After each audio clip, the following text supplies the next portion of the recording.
Disclaimer: the information and education material contained herein is meant to promote the general understanding and dialogue of GAN's processing. Such information is not meant or intended to serve as a substitute for a healthcare professional's clinical training, experience, or judgment. For patients and individuals, such information is not to be a substitute for professional medical, therapeutic, or healthcare advice or counseling.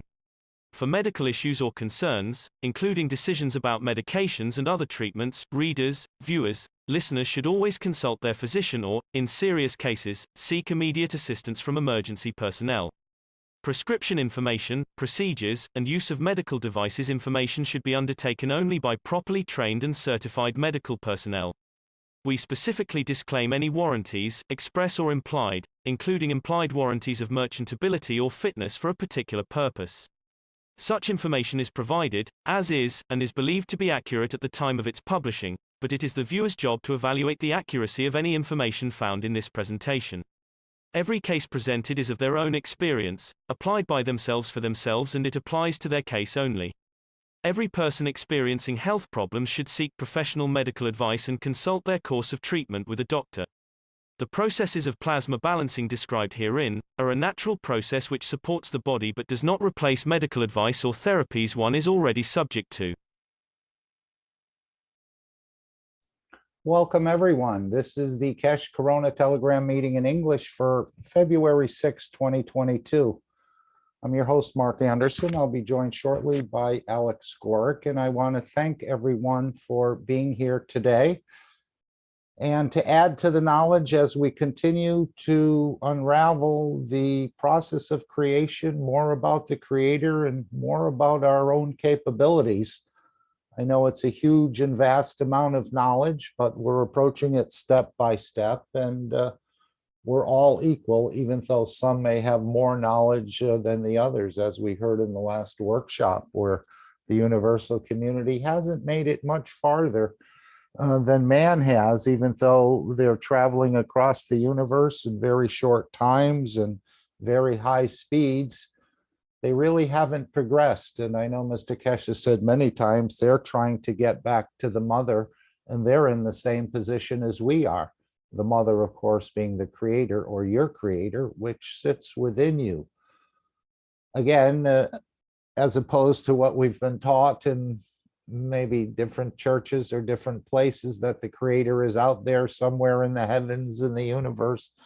But now we're finding that the creator is right inside you. And what we're trying to do is to get our souls combined with the soul of the creator so we can do and work the way the creator works. And of course, that's all up to the individual. As Mr. Kesh has said many times, if you want to travel with the donkey, that's fine. That's up to you. Or the jumbo jet or the spaceship or the rocket. But if you want to travel on a higher level and understand more, then you move up into the soul or the more of the non-dimensional energy levels. But again, everyone will come along at their own time and at their own pace. And this knowledge is just what it means to you between your soul and your soul of physicality. There's really no messengers, although Mr. Kesh is a universal teacher. So we're going to see a little clip from 418, and that is the creation phenomenal. I say a little clip. I don't think it's ever been shown before, the creation of gravity. And we'll see more about that. And of course, go into the spraying and what that means as far as the elevation of the soul of the planet, which again, Mr. Kesh gave a few more words on that in the last workshop, and we'll hear more about that. But let's go to the store for a minute. We'll play the ad for the One Cup, One Life, and also the universal unit, which everyone has been waiting for. But as again, it was told to us that you are the actual unit. You are the one that can do all these things without any of these systems. And there haven't been a lot of people on the planet who've achieved that. And I think that's one of the reasons that these systems were created. And even though maybe only a few will go through the systems, if they're elevated, all the people that they meet and come in contact with will also understand the totality, as I understand it. I don't mean as I understand it now, but as I understand what was conveyed to us in the Knowledge Seekers Workshop. So again, thank you all for your time and your support. We know it's an international meeting. There's many things going on the planet, some disturbing, some elevating. But as Mr. Kesh said in the Italian meeting, we don't look at what the elites are doing or anything else. We're just wasting our time when we do that. We want to concentrate more on dissemination of the knowledge and dispersing of the knowledge, very similar to the way you disperse the GANs on Sundays, and to elevate the soul of the planet. So there's many things going on. Does anyone need anything or would like to make any comments at this point? Otherwise, we'll go right to the store. And again, the 1 cup, 1 life can also be configured into the cup of man, and it doesn't take a lot of changing of the wires, so to speak, or anything like that. You just connect the 2 nanos together and the 2 outside plates of cup 1 and 2 together, and then you just take a wire and connect those together. And that is what we call the cup of man, which is a replication unit as well. It can also help to feed you by spraying as much as you like of cup number 2 of the cup of man on your feet, and as much as you like of cup number 1 on your head. And this will create an interaction of fields, which I think, and I've tested, it does curb the appetite or curb the emotion for eating, or possibly allows you to absorb more fields from the universe. And that's what we're trying to get to as well. We know when we go into space, you can't take any food or medicine, so you're going to have to learn to work with the fields, and that's where he's culminating these teachings in, this understanding the interaction of the fields. So many people have availed themselves, millions in the planet have availed themselves to this cup, not only for the energy package that we're trying to deal with, but apparently many other things have been satisfied or by these fields, because the GANS knows where to go and what to do. It knows what to take from the body, and it knows what to give to the body. It has a degree, probably a high degree of intelligence and understanding that I'm really not aware of, but I assume that it does, and this has been the teachings. And I think they designed these GANSs that way. They appear as a gas made into a solid, but they behave as a metal, even though they're not a metal, as a superconductor and a super resistor as well. So let's see this little ad, then we'll play the universal unit. And then we'll go into the 418 and hear Mr. Kesh explain, which was very surprising to Klaus and some of the others, how the system had gained weight. And of course, 7 years ago, he showed a system or a reactor losing weight, going from 9 kilograms, I believe it was, down to about 6.1. And by losing weight, when about 1/3 of the weight was lost, the unit actually lifted off of the scale. So they couldn't weigh any other weight losses, but about 30%. So that is your lift. And now just recently, he explained to us this weight gaining, which I understand, or it's my understanding, that this would be used to actually land a craft. So both lift and landing have been showed using this creation of gravity. It was interesting. I was wondering how much if you took a 100-pound person and you put them on Mercury, the planet Mercury, they'd weigh about 37 pounds.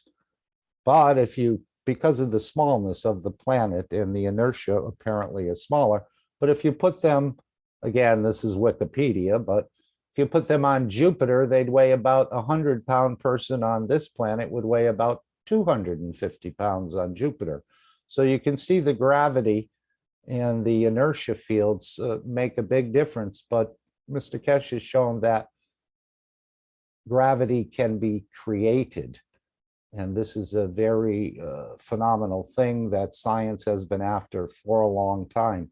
I don't know if they've done it in other platforms with lots of energy, but I've never heard of it.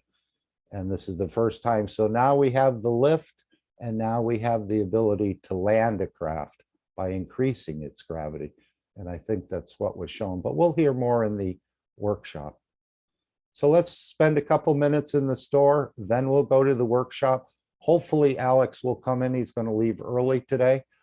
I don't know. He said he had something to do with some truckers, maybe not, but hopefully we're all supporting the truckers and what they're doing up in Canada for not only themselves, but it appears for all the people, not only in Canada, but around the globe.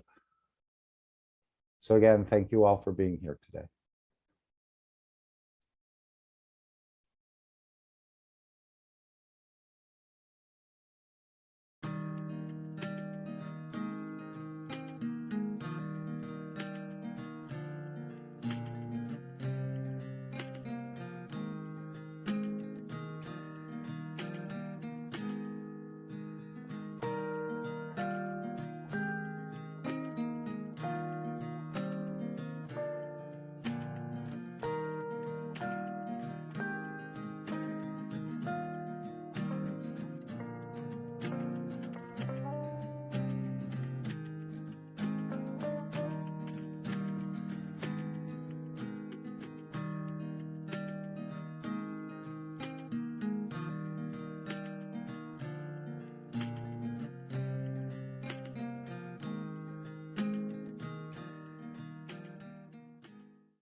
Here is the cup of man configuration. You can see the two zinc and copper plates are connected together.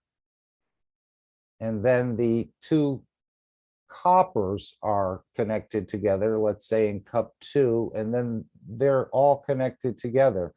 The nano spring in the middle is connected to the other nano spring. So if this is confusing to anyone, and then what makes it the cup of man, or you connect this wire here, which connects the totality.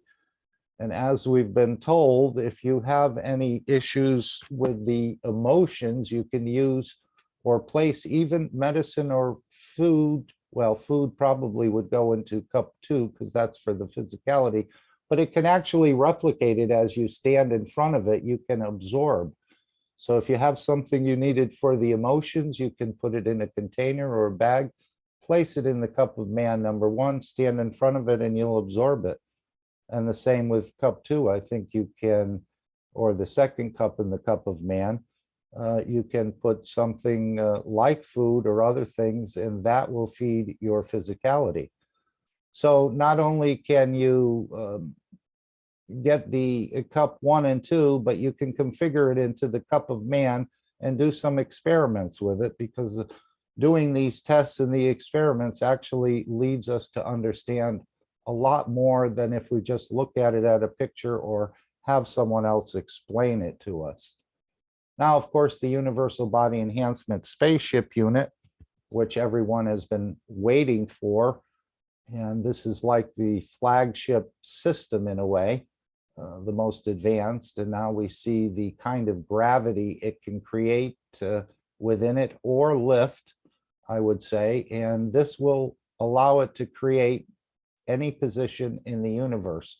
You don't actually have to physically go there, although perhaps, as he said, you can travel with the physicality, with the soul in the physicality, or just on the soul level. And I don't know actually how it's all going to be rolled out, but I know the people that get processed in some of these systems will be able almost instantaneously to enlighten other people to understand the totality in some way or form. And this is just my understanding. So everything I say or anyone else says on this program needs to be checked out between how you understand the knowledge as it's conveyed, of course, by the universal teacher, Mr. Kesh. So again, what I say may not have the same meaning to you as it has to me, but that doesn't mean either one of us are wrong. We interpret this knowledge for ourselves, and we don't have any messiahs or gurus to follow. It's all what the knowledge means to you and no one else, or what sort of magic it creates within you. And of course, Mr. Kesh says, I don't do magic. My knowledge is my magic. And if you understand it, you become a magician too.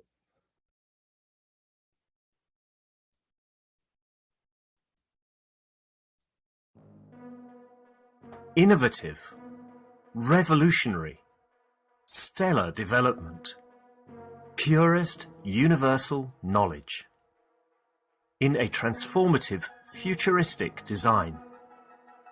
The Universal Body Enhancement Spaceship Unit. The very first new evolutionary spaceship technology has been rolled out for mass production. Our Universal Body Enhancement Spaceship Unit is constructed from high-quality materials carefully selected by our team of experts. Embedding the essence of the new GANS plasma science and technology, it uses collective plasma field technology for changing and enhancing the environment of the body of the man. This new plasma enhancement changes the environment of the body to allow it to return to its natural balanced energetic condition, as in the womb of the mother, allowing every cell in the body of the man to find its natural original field strength balance. The shape and field distribution in this new space plasma technology replicates the inner structure of the universe and replicates the balance fields from which the man was created at the point of inception in the womb of the mother, not only receiving balance in the physical, but also in the emotional sense too. For the first time in the history of man, a system has been developed and delivered which not only enhances the physical body of the man, but also enhances the emotional part of the user of the system, hence reducing and eliminating many problems that could not be solved in the world of science, to bring the body of the man into near perfection, as at the time of birth. This new spaceship technology can be within the reach of every man today and can be ordered by medical practitioners, sports specialists and healthcare centres. The Universal Enhancement Spaceship Unit, the future you have been waiting for, is here. The journey from space to spaceship technology has started. Every order is subject to a contractual agreement and might require additional accessories priced separately for applications according to each case. You can order or contact us at office@at.kfm.global for additional information.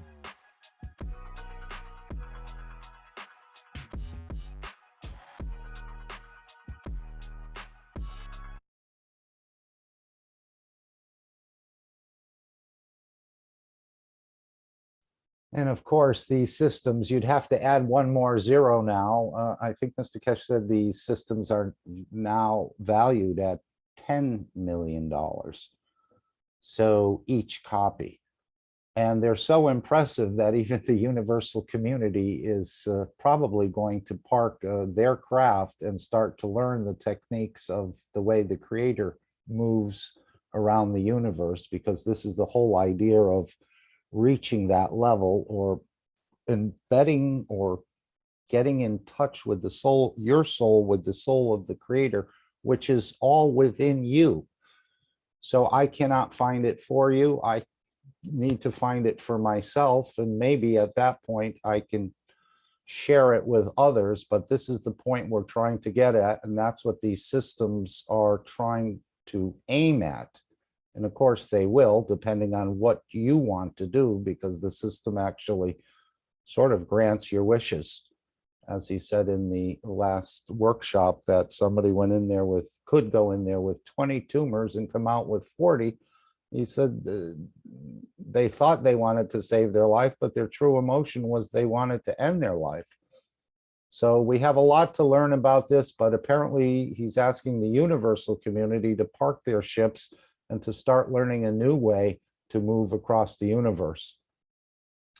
We think they're so advanced, but they're still trying to get back to the mother, which is obviously the creator.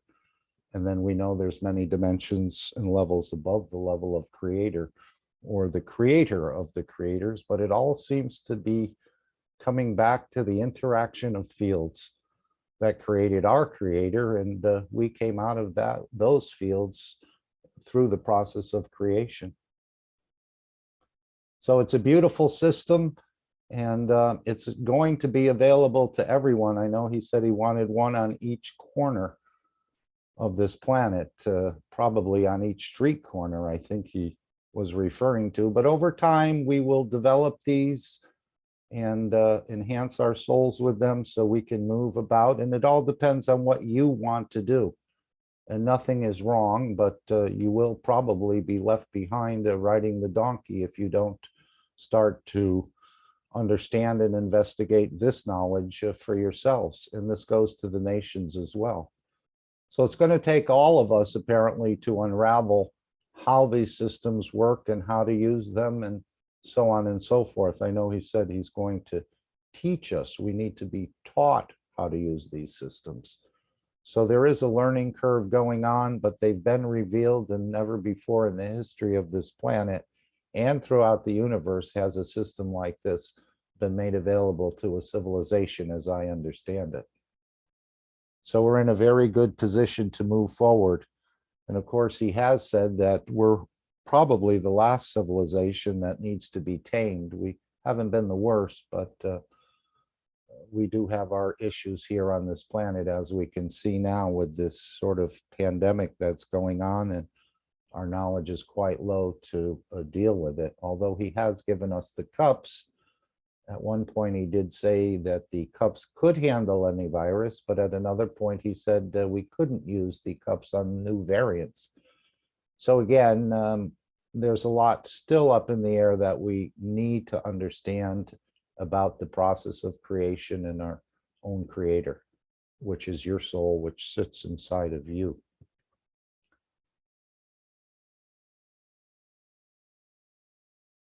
So I thought we would go and hear this phenomenal process of creating gravity. As I said, I don't think it's ever been achieved before. And now it's actually been documented in sort of a funny way, but we'll hear from Klaus on how that actually happened. Apparently the units were shipped at about 950 kilos, as I understand it, and they've gained about 500 or 600 kilos in weight, although the size and shape of the unit hasn't changed. It's just increased its gravitational fields, and now it weighs maybe 1.5 tons or more. So this is a way that if you were traveling with a craft and you wanted to land, you'd have to reduce or increase the weight of the craft to come down. And therefore you'd increase the gravitational fields, which would make the craft heavier, and then the craft would land.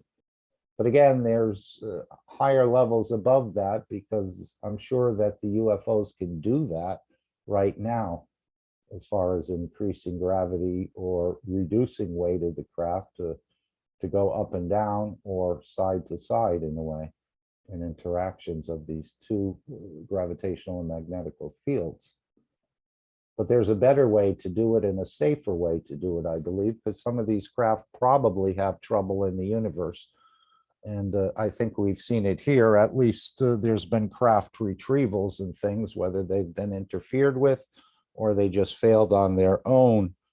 Again, I think traveling with the physicality is much more dangerous than traveling with the soul. You travel with your soul every night when you dream, and you seem to always come back, even if you've had a messy and a hard dream and a dangerous dream, you still come back into the physicality. So it's a much safer way than going out with a physical craft and trying to maneuver across the universe, although we know it can be done. So let's hear Klaus. I think this is the one. explain a little bit more, and this is in the Q&A of 418, how it actually came about. And even Klaus was not aware of it. They say Mr. Kesh can't keep secrets, but he says he's kept secrets from man for thousands of years.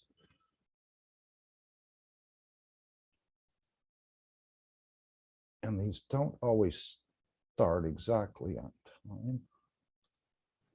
Oh, there he is. Yes, I see now. I was looking down the list and the And this hand is went up in the Klaus. meantime. Dr. Okay, Klaus. there we Bring it go. up, please. Yeah. Yes. Okay. Hello. Hi, Klaus. Can you hear us? Hello. Hi, Klaus. Hi, good morning. Hi. Klaus, would you like to explain about the weight gain of the system, how it came about and what it is?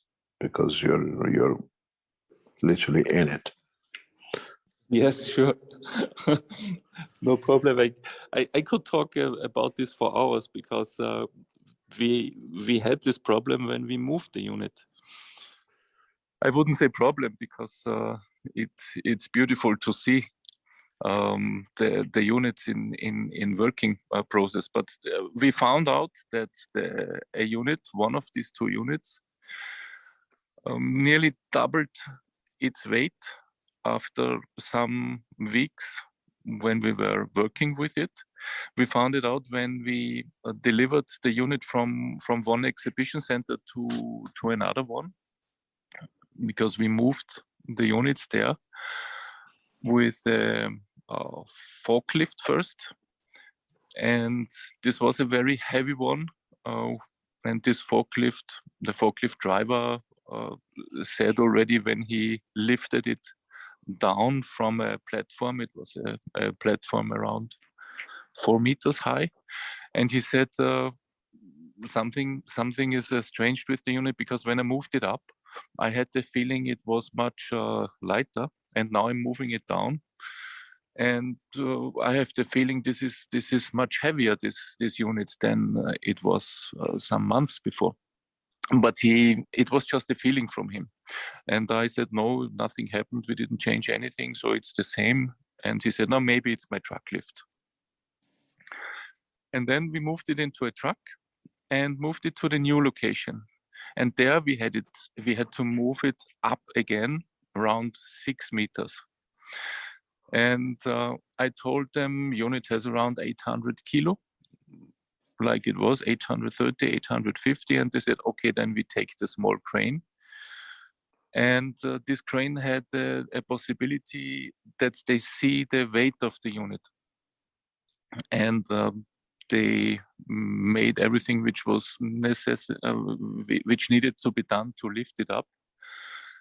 And the crane driver started to lift it, and then he shouted, oh, come on, there's a red light on my in my cockpit, and it says is more than 1 ton.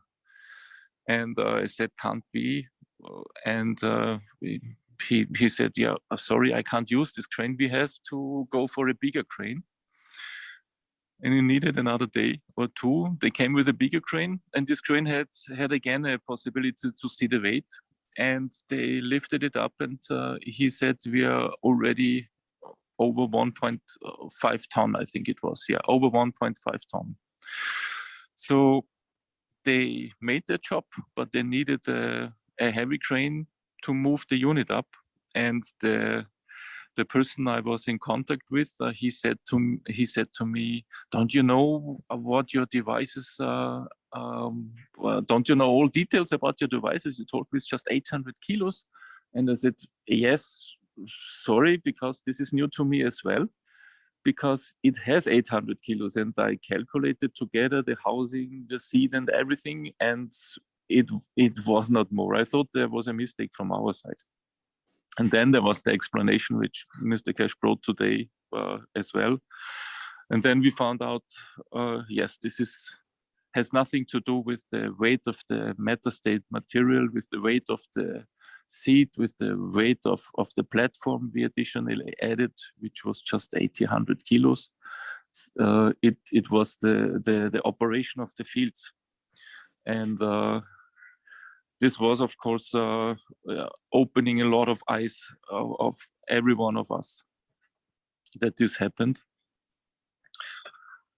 And yeah, this was a rough explanation about the experience of the wait. Thank you very much. Klaus is responsible for all this, what you see in the operation, the design, and delivery of the systems from the Keshe Foundations around the world. And thank you very much, Klaus. Is there anything else you want to add? You're welcome. Thank you very much. Thank you very much. Okay.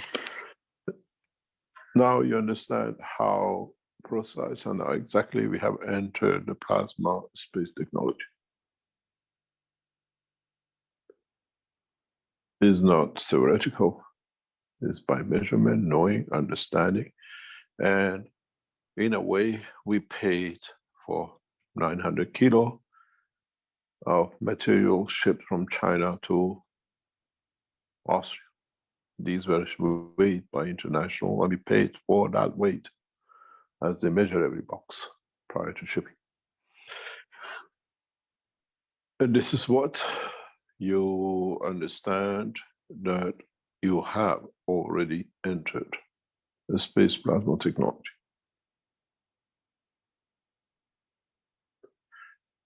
And the new units coming in have the additional touch, additional technology, which is advanced so much that it's gone inside the walls to be able to accept, command, and control my emotion and thoughts. They tell me, don't say anything, and then you go and tell it. I tell it when it's the time for it and when it's the right time for it. And now you understand, Keshe Foundation has entered creation of gravity, absorption of the gravity using non-nuclear material. 2 years, a year ago, when the systems were delivered into Linz Exhibition Center, and then moved to the new Keshe Foundation Exhibition Center. It's the beauty of knowledge, understanding it. And I wrote to John a couple of days ago. I said, John, when you receive it, I want to know how much it weighs when our team finishes the installation. He says, I have nothing to weigh. I said, find a way. You're sinking or you're swimming. And if you go back to the very first videos we showed, I think Rick can come up with it somewhere, where we show the weight reduction when we put it on the scale. We go from 9 kilo to 6 kilo, something. Now, the object has gotten bigger and we use a bigger scales. But for us, initially, will be these kind of tests. If you look very closely at this unit, you see underneath of it an extra blue piece. We had in the old exhibition center to secure the systems to the structure that they don't take off, or they don't pull themselves to the other position, because there were two of them, and if they created a field, they will move each other. We were expecting interaction, we were expecting fields, but now we see it in a different shape or form. My dear knowledge seekers, you have already entered the space technology. You don't need to wait for the 6th of June. It is for us to complete the technology that you can go. This is there. And thank you very much, Rick. 9.1 kilo, and then using the same technology, but by increasing the gas number 1 to 200.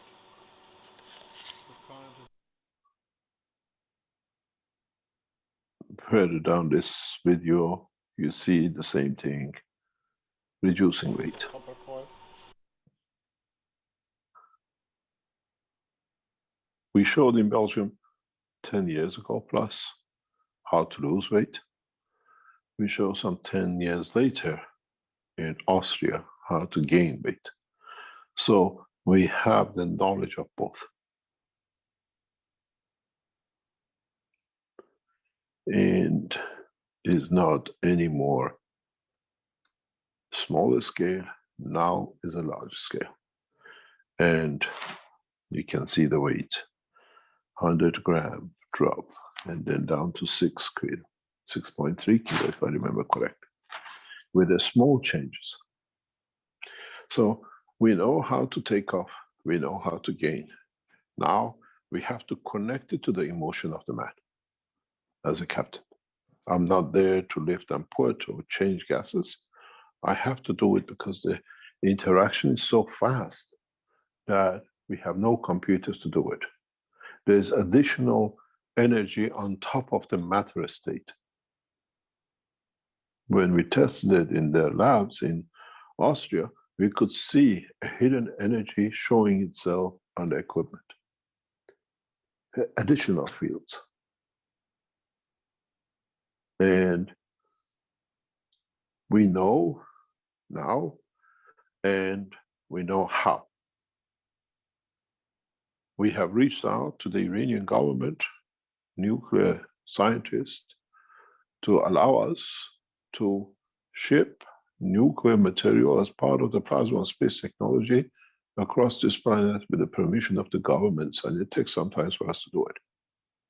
And then we show the true power of the, what we call creating plasma through nuclear technology.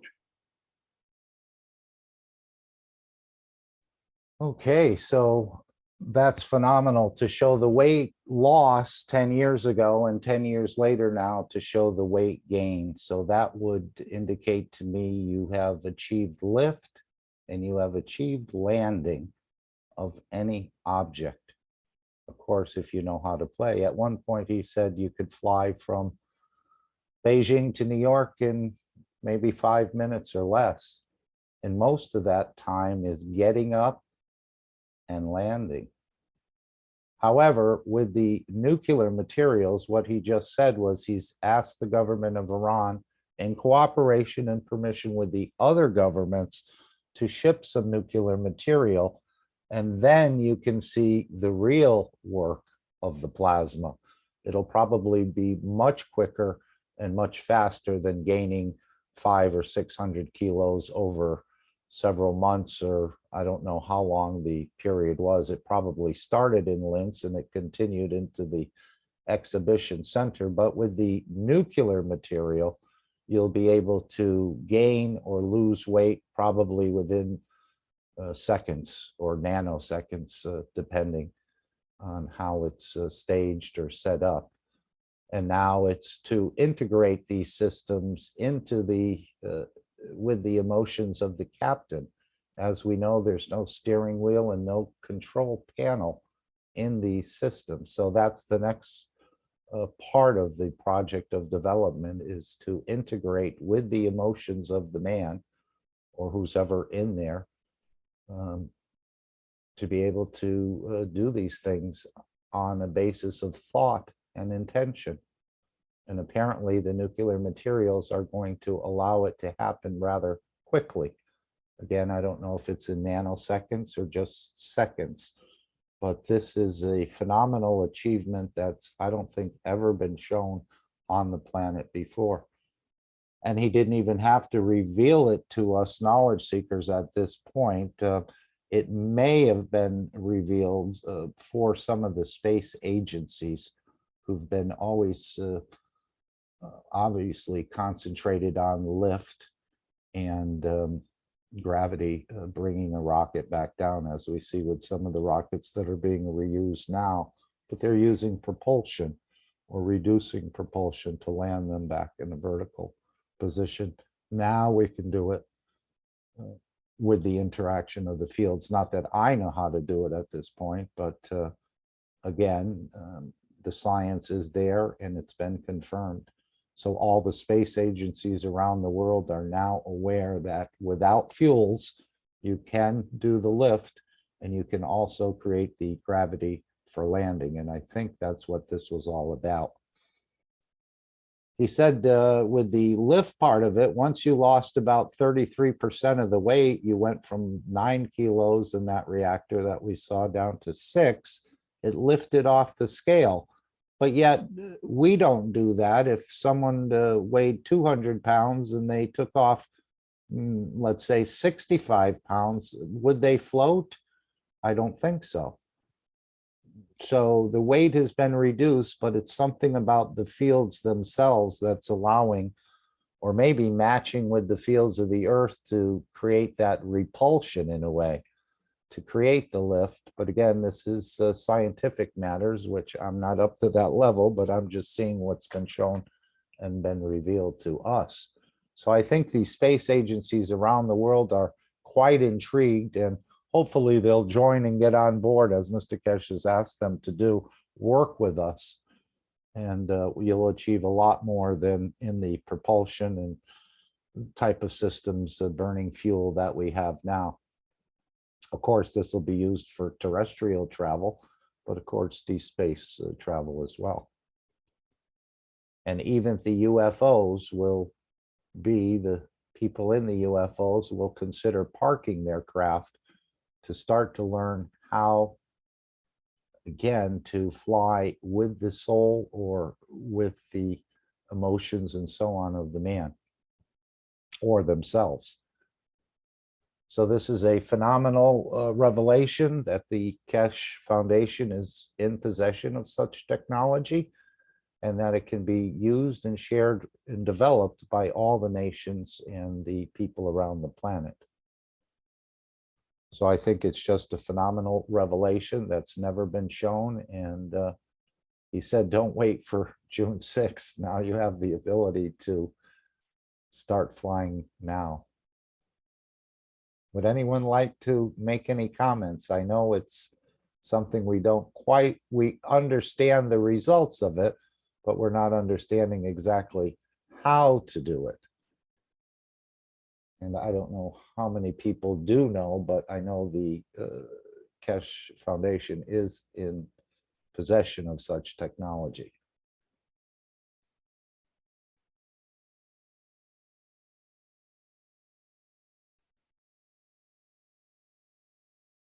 Okay, very good. Let's go to our part about creating this dome of peace. And Mr. Kesh has requested that we, the knowledge seekers, and those who want to participate in this on Sunday at 12 and 6 p.m., as I understand it, in a coordinated fashion, will raise the soul of the planet to a peaceful planet. And if we go to this other clip, and I think I have it queued up properly, and this is a clip we're going to play before we close. But what he said here was that by adding energy, the way you put the GANS material in a patch or relieve your own pain on your body, this is the exact way of what we're doing and relieving the pain of the soul of this planet by spreading the GANS waters. So let's see if we can just hear that for a moment. It may not be exactly at the right spot, but you'll hear him say, by spreading the GANS waters, you're actually adding energy to the soul of this planet, which is reducing its pain. And again, it's, well, let's just hear it. To where they should be. But we still let the man to do his childish things and battle their own way to find their own way. Because when you give it to them free and don't do anything for it, they have no respect for it. They become animals again in this space.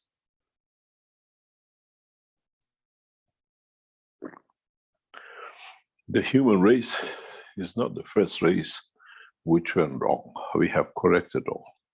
That's why we know how to handle it. And man is the last race that we have to wipe out from this structure, that the universe become a peaceful place to be. We had in the past races worse than the man, killing and destruction, not only on their planets, but in the stars and in galaxies. We tamed them. Man, it's not a difficult job to tame. But we sat to understand the evolution, how over thousands of years, millions of years, this misconduct, this misfitting comes in, and how we understand fully, and we can take care of it by understanding, by elevation of the soul of the planet in interaction with the soul of the man. They're both guilty in each other's operation, and not just one. We have to elevate the soul of the planet through all these gas systems. You don't understand what you're doing, but you're producing in energy increase. The way you put the gases on your body and you see the pain goes by production and increasing the mass production in gases, we are elevating, we're changing that pain from inside of the planet. You will understand soon how and why. And then. So there it was. By spreading and putting out a lot of gases, you're actually reducing the pain of the soul of this planet. And that will reduce our pain as well. Let me just wind it back to where we were, and then we're going to come back to this a little bit later in the program. But yes, so this is why what we're saying, this dome of peace, to create a peaceful condition on this planet, and a lot of it has to do with the soul of this planet, who's in pain. So he made the statement that the same way you use the GANs in a patch and remove the pain from your body, you can do the same thing with releasing of the GANs waters around this planet to relieve the pain of the soul of this planet, which again sounds out of this world, but we know how the fields work, and we know the ability of the GANs to go where it needs to go and do what it needs to do. As I said earlier, it has quite a bit of intelligence. Even as you just touch the cup, it takes from the body what the body doesn't need, and it provides to the body what the body does need. So we want to encourage everyone to, on Sundays and every day and anytime, you can release GANs waters. Today I went out, and as I usually do in the car, but I couldn't, even though I let the car warm up for quite a while, the windows were frozen. We had a rainstorm in the last couple of days, and it's an older car. So I couldn't get the windows down on either side, passenger side or the driver's side. So I just parked and I went over to a river, and I just released all the GANs waters that I had, which was only a liter.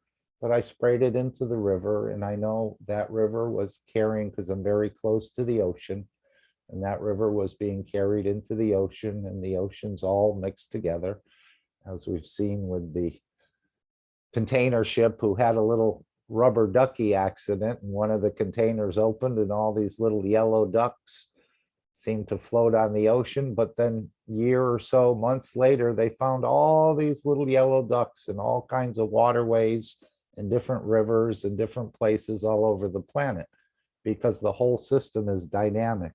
So I decided to release the waters today into a small river, which goes down into the ocean, which is only about 2 miles away. And then that ocean will carry it across the planet. So I want to encourage everyone on Sundays or anytime, and this will reduce the pain of the soul of this planet. Again, it sounds out of this world, but this is the way it actually works. So let's hear from Mr. Kesh here.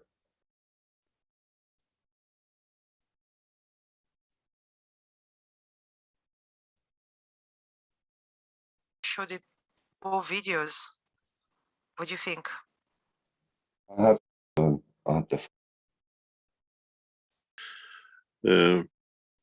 Okay. This is what came in and what is now become a pattern. This from a guy, I don't know him, but he says, please remember this Sunday and every Sunday from now on, till we raise the soul of this planet to a peaceful planet. Keshe Foundation knowledge seekers worldwide will spread the gas waters around the world at 12 p.m. Central European Time and or 18 p.m. Central European Time every Sunday at the same time as they choose which time to suit them. Thank you for participating in this greatest movement by the soul of the man to bring about the peace on this planet as the permanent feature of the life of this planet. So as we just heard, now this is back in August of 2021. But of course, the Chinese were releasing water into the fountains and into the lakes and rivers and streams and oceans for years. But he said it's going to take a mass production of these gases, and they all won't be released. Again, some will be used for farming. And isn't that coincidental that the Russians have just cut off fertilizer shipments for a couple months to the west? And also a very large fertilizer plant in the south of the United States has caught on fire. I think they had 600 tons or 6,000 tons of ammonium nitrate there. And of course, when farmers don't use fertilizer, the crop yield usually gets reduced by about 20 or 30 or more percent. So we're going to be capturing some of the CO2 and using that probably in place of fertilizer. I think the farmers are saying that it's gone up so much in price that they're going to try to plant without fertilizer this year. And as I said, the yields are usually substantially less without fertilizer. They don't know about the CO2 yet, but they will. So getting back to the soul of the planet, this is the way we bring about a peaceful condition. And again, this is just some work in the physicality for us, he said. And it also will connect the wellness centers. And again, if the wellness centers are even built, because he said we're going to create these wellness centers in the soul, perhaps of the knowledge seekers and others, where they can actually go out and touch other people, either physically or not even physically, from a distance. And he referred to that again with the two children he helped, where the lady had the dream and she knew Mr. Keshe was going to help, but he said in the future, the knowledge seekers will give from their souls to elevate problems like this where people need help. So we want to elevate the soul of the planet by dispersing the Gans waters. Every time you rinse them, every time you pour them down the drain or add them to the fountain, they bring balance to the soul of the planet to create a peaceful condition. And that is my understanding of what's going on. I don't understand it all, but I didn't even know the soul of the planet was in such pain. But apparently it's created us, and that's the reflection of the soul of this planet, because we sort of came out of it in a way. Even though we carry the soul of the creator, I'm speaking about the soul of the man that was created and needs elevation. So, and as we know, the more we elevate others or enlighten others, the more we become enlightened ourselves. So it might seem simple and not important, but I think it's very, very important for us to realize what the power of the Gans and the plasma waters can do to the soul of the planet. Anyone like to add anything? Of course, we also have the World Peace Project in the One City, One Center, which gives us the ability to take some of your funds and put them into the Keshe Foundation to bring some of these projects into the cities or the neighborhoods, the towns, the metropolitan areas on this planet, so people can start to avail themselves of these systems. And Mr. Keshe says, if you go one step, I'll go 3 steps. If you go 3 steps, I'll go 5 steps, and probably matching some of the funds that have been donated, and depending on how it goes, certain places. And this will be a decision, I believe, of the Universal Council where these units will actually go. But again, even if they don't come into your city directly, they'll be there soon, and you might think you're left out, but you'll probably receive much more than you'll give, even if it doesn't show up in your city immediately. I know there's been a delay in getting these systems out, but that's a reason for it. As he said, the older systems, if the older systems were a 1, the new system is 1,000. So they've even been enhanced much more than they were originally built. Raphael, I see your mic is open. Is there something you wanted to add, or I'll close it for you? Oops, sorry. Did you want to say something? I thought I saw it moving and then I went to close it. No problem. Mark, hi, it's Dean here. Yes. Can I add something? Of course. Anyone can add anything. And we encourage the interaction of the fields. Okay, so going back to when you were speaking about the Peace Dome, today I refilled up the 5 stacker systems, and I noticed that this time the reduction in the actual liquid form of the GANs, the plasma water, had reduced across all the stacker systems. And it seems to me that they give into the environment.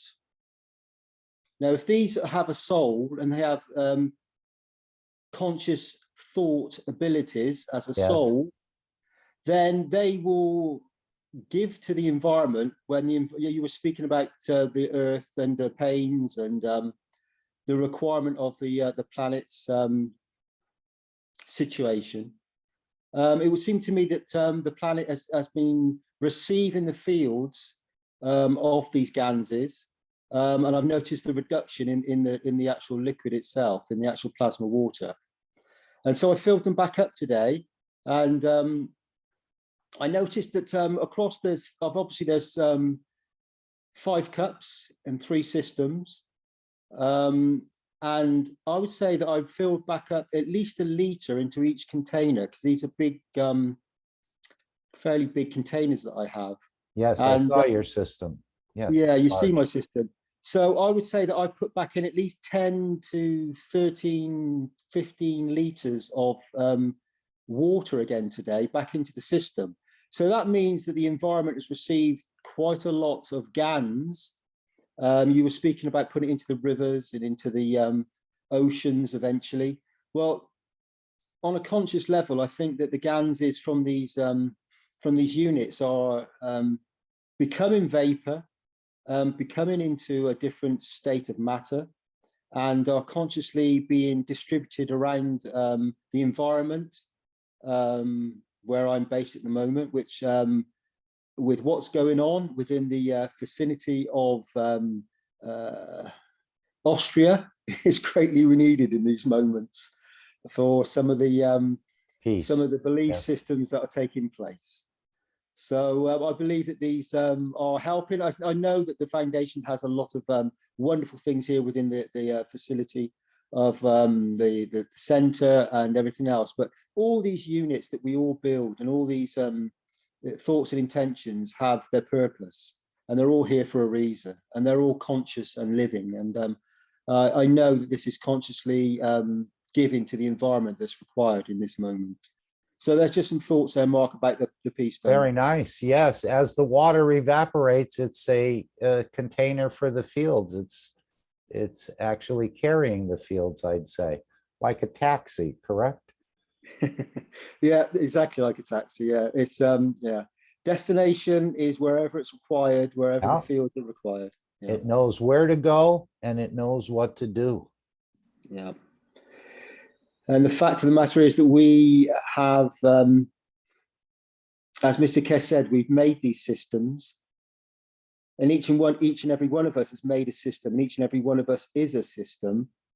And we're all here for a reason, and giving to the planet and to the environment that's required in this very moment. And we all, as conscious beings, and as we gain and lose weight and levitate and gravitate, whether we know it or not, in every step that in every breath that we take. So yeah, there's many ways to levitate and gravitate. Right. And I know with my first stacker system, which is the only one I made, I've never added the salt water to it. Do you think that the fields could actually be leaving in a plasmatic way? Could be generated and interacting with the environment in a plasmatic way? We saw that with the universal cup, didn't we? Where he said you didn't have to add the water or the salt water to it, that the interaction of the fields of the elements and things, or the souls there within the elements, can create things. Very true, Mark. Yeah, my system is obviously got GANs in. Yes, I understand that on the universal system you wouldn't need this, because in the universe you wouldn't need that condition. On this planet we have a blue planet full of water, Ganses, and in the matter state we have this condition. And this particular system that I've have and consciously brought forward has got this matter state condition, but also works in the plasmatic state very much so as well as a human body does. So yeah, definitely. One thing I would like to say extra, yes, Mark, is today, because of the way that the water has been absorbed into the atmosphere, so the absorption of it, I didn't put in salt water again. I just put in plain water, because when it's absorbed, the salt content is the same. It's left behind. Actually, when it just dissolves so into the atmosphere. So I can fill it back up with just regular water and still retain the salt content. Right, and isn't that the way new souls in the future are going to be created? Without any salt water, just the interaction of the fields of the souls. Yeah. And they're going to create a new soul, which many new physicality will follow that soul, depending on if it even wants to manifest in the matter state. Yeah. So a lot to learn. Yeah, go ahead, Dee. No, I'm listening to you, Mark. I will listen to you. I'll learn from you in this moment. Thank you. Yeah, we learn from each other. No one has a corner on knowledge, as he said, or no soul has a corner on knowledge, even though he did refer to the idea that, yes, the universal community is much more knowledgeable maybe than we are, but they haven't made a lot of progress with all that knowledge that they have. They've gone to travel faster and quicker and across the universe, but he said they really haven't gained a big advantage. Not that they were looking to gain an advantage, but they haven't really done more than the man himself. And we haven't even gotten out into the universe, really, other than maybe to the moon in a rocket. And that's only like crossing the street in a way, in the dimensions of the universe. So yes, encouraging everyone to spread the GANs waters when you can. And maybe it's just like therapy as well. When you have a car accident or you've been hurt in a way and you have to go for physical therapy, well, they don't put you on the treadmill right away. They start working your leg or your knee a little bit with a little bit of exercise. So maybe it's the same way with the GANs water, because he said we'd have to make them in a bigger industrial sort of setting to really have a major impact. But this may be just the first movements in a way for the soul of the planet to start receiving more energy so it can receive more energy. And we're doing it individually, and a liter here or gallons there. I know John is distributing hundreds of gallons a week, and so isn't Santi and others. But that may be just sort of moving the leg a little bit just to get it to start to move. And then when we start doing these larger captures of CO2, which of course are going to be used for food, atomizing them into the air, as well as, he said, would be put on the farms, that you wouldn't need fertilizer for maybe 3 to 5 years. And of course, that will eliminate a lot of the runoff of these fertilizers that seem to contaminate the groundwater. And maybe he knew that the shortage of fertilizer was about to take place, because I know he had said about using food as a weapon, or using food to create mayhem, that he would short circuit this in a way. And of course, without fertilizer, you're going to dramatically reduce the yield of the crop, even though it's not a great way to increase yields because of the pollution and the runoff and everything else. But maybe there was some forethought of knowledge there, that the next step in this battle that we're in would be to try and reduce food supplies. But of course, Mr. Kesh said if they would do that, then if you give him 1 grain of rice, he'll feed an entire city, and even growing plants within this unit, he said, would feed an entire nation. Probably similar to the way Christ fed the 5,000 with just a few fishes and a few pieces of bread. And I think that was covered twice in one of the books there, that he did that twice in 2 different times. He had different numbers of fish supposedly and different loaves of bread, but the crowd was in the thousands and they were satisfied. So they were fed through the fields. And that was an example of Christ, who again understood this knowledge. Him and the Buddha apparently were the only 2 that completely understood it. Buddha understood it partially, but he couldn't teach it. And Christ actually transmuted himself into a new man. So we know that there are people who understand this, and the interaction of the fields in 418 is the way he said we're about to go. And it was surprising in the beginning of 418, he said he wanted to close the chapter, or whatever he said, on the old teachings and move into this new cycle of teachings. And you can hear that within the first few minutes of Mr. Kesh speaking in 418. Where he said we're going to close the old cycle and open a new cycle of teachings. But we know they're all connected, and I didn't even understand fully or partially the old teachings, so I'm still working on those as well. But I think once you've been through these systems and these units, you'll reach a level of enlightenment where you can easily enlighten the others. And this is what it's all about, is for all of us to find our souls and then combine it, as he said, with the soul of the Creator and operate on that level. But whatever level you choose is fine.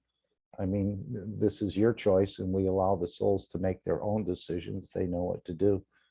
But this is the goal, I think, of the foundation, is to get us to all operate on a much higher level of understanding and work using this technology. And of course, it's all to serve. It's not so much to get things for yourself, because that short circuits the process, but it's about serving all of the creation and all of the souls, because they're all connected and they all came from the same place, and they're all returning to the same place eventually.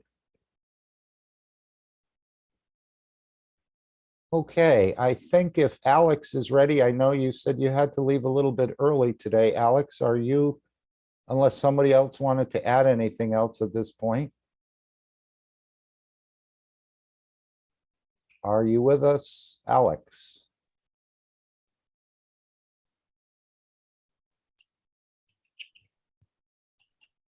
I hear you. Hello. It sounds like your mic. We see your screen. I want to welcome you again, Alex. I know Canada's going through a lot of revival, let's say, or finding their soul. And we want to thank the truckers and all those who are supporting the truckers. Although I wish we could get them to work from their souls.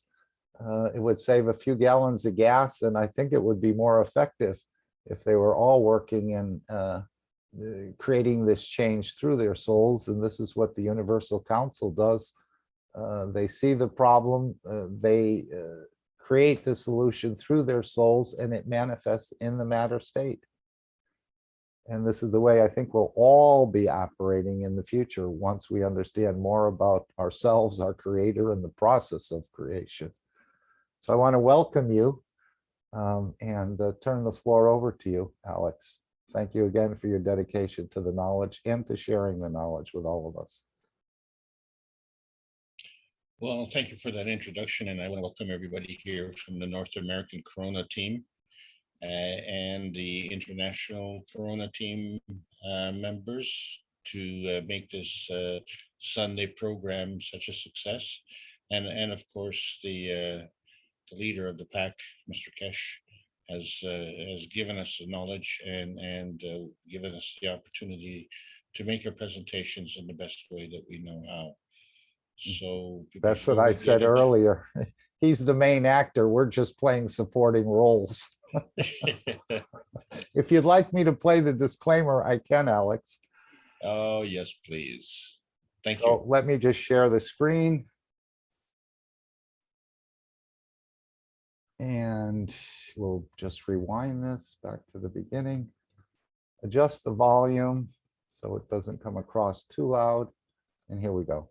Disclaimer. The information and education material contained herein is meant to promote the general understanding and dialogue of GANs processing. Such information is not meant or intended to serve as a substitute for a healthcare professional's clinical training, experience, or judgment. For patients and individuals, such information is not to be a substitute for professional medical, therapeutic, or healthcare advice or counseling. For medical issues or concerns, including decisions about medications and other treatments, readers, viewers, listeners should always consult their physician or, in serious cases, seek immediate assistance from emergency personnel. Prescription information, procedures, and use of medical devices information should be undertaken only by properly trained and certified medical personnel. We specifically disclaim any warranties, express or implied, including implied warranties of merchantability or fitness for a particular purpose. Such information is provided, as is, and is believed to be accurate at the time of its publishing, but it is the viewer's job to evaluate the accuracy of any information found in this presentation. Every case presented is of their own experience, applied by themselves for themselves, and it applies to their case only. Every person experiencing health problems should seek professional medical advice and consult their course of treatment with a doctor. The processes of plasma balancing described herein are a natural process which supports the body but does not replace medical advice or therapies one is already subject to.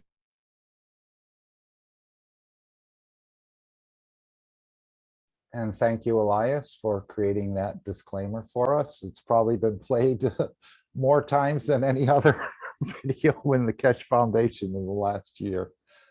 Alex, thank you for being here again, and the floor is yours. Thank you very much. I think everybody's memorized the disclaimer by now. Yeah, I dream about it.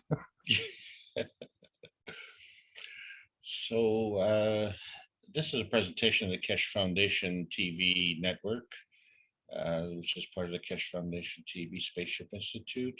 And this is where science meets the soul of man for peace. And so there are three thoughts that come together: the science, the soul, and peace. And this is what it's all about. So, and this is a presentation of the Kesh Foundation Spaceship Institute on plasma science. We are now in the basic insight phase. The subject today is self-consumption. My name is Alexander. I'm from Canada. It is February the 6th, 2022. This is a presentation of the Kesh Foundation North American Plasma Education Series. And so I want to welcome the Great White North, the Great United States, and the great Hispanic community, especially coming out of Mexico, and that's part of the North American group. But also to know that there are those who are present, and there are those who are in background doing simultaneous translations. So let's carry on, and please remember that these teachings are public, and the purpose is for the knowledge seekers to have some kind of organization, to be able to explain it to others, and it is also for the new knowledge seekers, a way for them to, shall we say, catch up, because we have thousands of hours of teaching. And it's also for the mature knowledge seekers to help them in their teaching process, so they can borrow ideas to help them. Each and every one of them has their own way of communicating and way of explaining. And so hopefully these classes are giving the opportunities, because when you look at the numbers, we have the largest website in the world, but it's still a small website compared to the number of people who are unaware of what's going on. When I say unaware, they're unaware of the solution, but they certainly are aware of the problem. And I've broken this class into, now we're into the fourth section. We started with teaching, went to understanding, then knowing, and we're now into the basic insight. We've crossed the bridge. We're on the other side. And so once we know the rules of the game, now we have to play the game. We are the participants. We're not the observers only anymore. We're both the participants and the observers. So we feed the system and the system feeds back. And that's how we grow. So today's subject is self-consumption, which follows up another topic of self-conception, which last week was beauty pageants. And unfortunately, we couldn't declare a beauty queen. Another beauty queen is arriving. So we'll talk about that a little bit more. But please understand, June 6th is a target date, but not necessarily. It's T-minus 119 days to launch to the moon, or sooner. And what we've been trying to learn is the contents of the books, of the 3 books of Mr. Keshe: The Universal Order of Creation of Matters, The Structure of Light, and the Origin of the Universe. And so it's easy to see that there's a source, there's a link, and what we're talking about is our soul. And the question is, have we got this backwards, or are we upside down? Well, some of us are upside down on this planet, and some of us are drowning, and some of us are really quite lost, because we're going into uncharted skies. And I keep repeating this because there's leadership and there's followership. And as a teacher, I'm in the position of leadership, but I don't know where I'm going. And so I've also become the student. And in the process, we find that there are things that we say and we don't really hear it, or things that we see and we don't really believe it. And so what we're faced with is a sorting out process, and it is going to get much rougher. And the reason for that is because the system is changing. Circumstances are changing. Our society is changing. So if we're anchored into the old and we're still looking up into the new, we have to understand that if we want to tune in to the new, we have to turn on to the new and drop out of the old. And basically, we have to drop out of our own physicality, because the physicality is the manifestation. It is the manifestation of the creation of the universe. And how is the universe created? We ask this question every week because too many have said, I don't know. And as plasma students, we do know it exists from energy, which is always in motion. And because it's in motion, and because it's positive, what we're concerned about is what direction in motion, and that's the charge. Energy is a charge in motion. So fundamentally, when we look at the cover of book number 1, we have a maggrav system, and the picture shows the convergence of matter, dark matter and antimatter. Plasmatically speaking, matter compares itself to other matter. And so there's an interaction of plasma field strength between two magravs, but not restricted to two magravs. It's just a basic representation of what happens when you bring two fields together. So there's a relationship, and most of us are aware of what we call the infinity loop. And so the energy comes and the energy goes. But what directs it and what causes it and what is the source of that energy? So the basic plasma rule, as we all know, is the higher strength feeds the weaker strength. So, you know, when we talk about the laws of the jungle, we find that maybe the plasma science is backwards, or maybe we're upside down. So we got to figure this out, you see. So when we look at fields coming together, and each maggrav has its own interaction. And so now that we're discussing on basic insights, we all know about the magnetical gravitational relationship. We all know about the electron-proton relationship. So if we look at one relationship on the left-hand side, where the stronger field feeds the weaker field, and compare that to a relationship on the right-hand side, where the stronger field feeds the weaker field.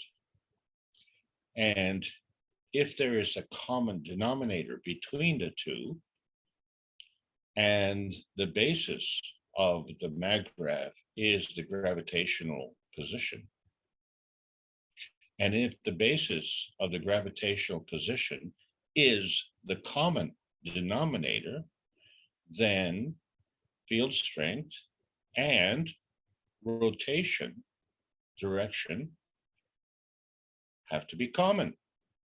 That's what constitutes a common denominator. So if we look at the common rotating fields here, and we see that the gravitational are both rotating in a clockwise fashion here, and as we follow the infinity loops on both sides, well, we find that on the magnetical side, there's a conflict point. So when two fields come together, there's a conflict point. And when two magravs come together that are rotating in opposite directions, there's a conflict point. So how do we get this conflict resolution? So let's just review magnetical field interaction. Fundamentally, magnetical field interaction involves attraction and repulsion. And this is your plasma science. It's all based on that. And so we're not saying context here. Any context. This is the basic rule. And as a result of this basic rule, we find that it's a two-way street with this rule. In other words, we have natural creation and we have natural decay. So natural creation, we call that emission, because what we're doing is we're, from a maggrav position, we are emitting a magnetical field force. And natural decay, which comes from the nuclear description of nuclear decay, the natural decay is absorption, which is a maggrav absorbing the gravitational field force. So depending on which way you're going, it's either creation or decay. Now, in the process of decay, and decay from what? So when we say neutron, we're not saying context. Generic neutron. The neutron, in its decay process, will decay to an electron-proton combination, plus the release of a PM tick. And so this is the neutron math that is finally balancing out the periodic table of elements. And then when we look at, are we creating or are we decaying, we find that the same thing happens. But there is a bond.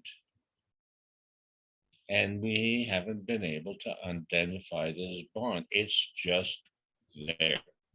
Okay, so scientifically, we have been fudging this bond. And we don't know how to explain that. But what we see is that from that bond, we can have a creation. And all that creation, either a natural or natural decay. But if we go to a lower field strength, we can create another kind of creation, a natural creation and a natural decay. Oh, wait a second. We're adding or we're decaying and it's still creation? Yeah, creation is a two-way street.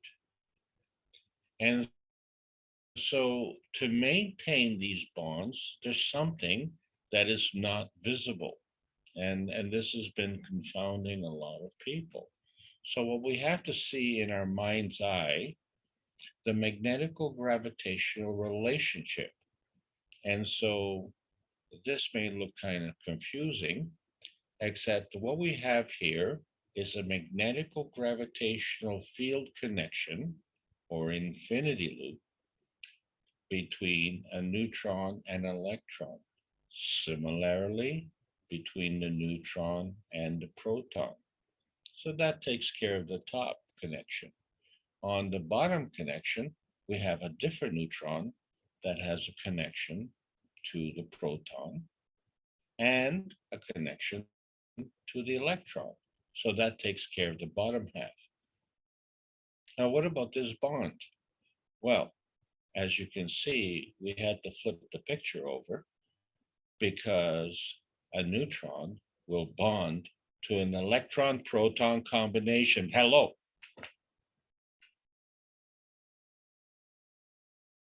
And if it's decaying, then it's going to a lower field strength. And if it's creating, then it's going to a higher field strength. So these are the principles of absorption and emission. And so magnetically speaking,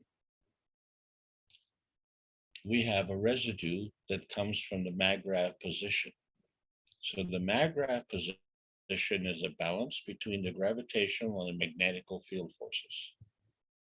So the attraction field forces converge energy. The repulsion field forces, well, they diverge energy. And so you can see that the universe is interdependent based on these field forces. But these field forces are independent, and they are an independent variable. So they impact on the rest of the universe. So the dependence of the universal interdependence is dependent on the independent variables.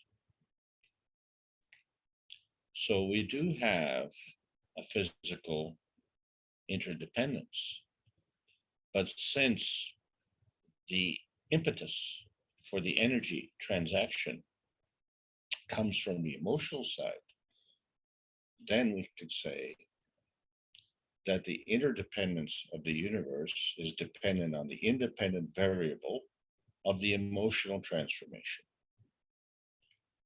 So when we build the cups of life, one of them is the emotional cup, and one of them is the physical cup, because these are the two most important components, the basic components of our existence in our physicality. And what differentiated the cups, of course, was that the emotional cup had a zinc plate, the physical cup had a copper plate. But we introduced a copper coil and a nanocoated copper coil, and as a result, we developed a magnetical field and a gravitational field. One moment, please.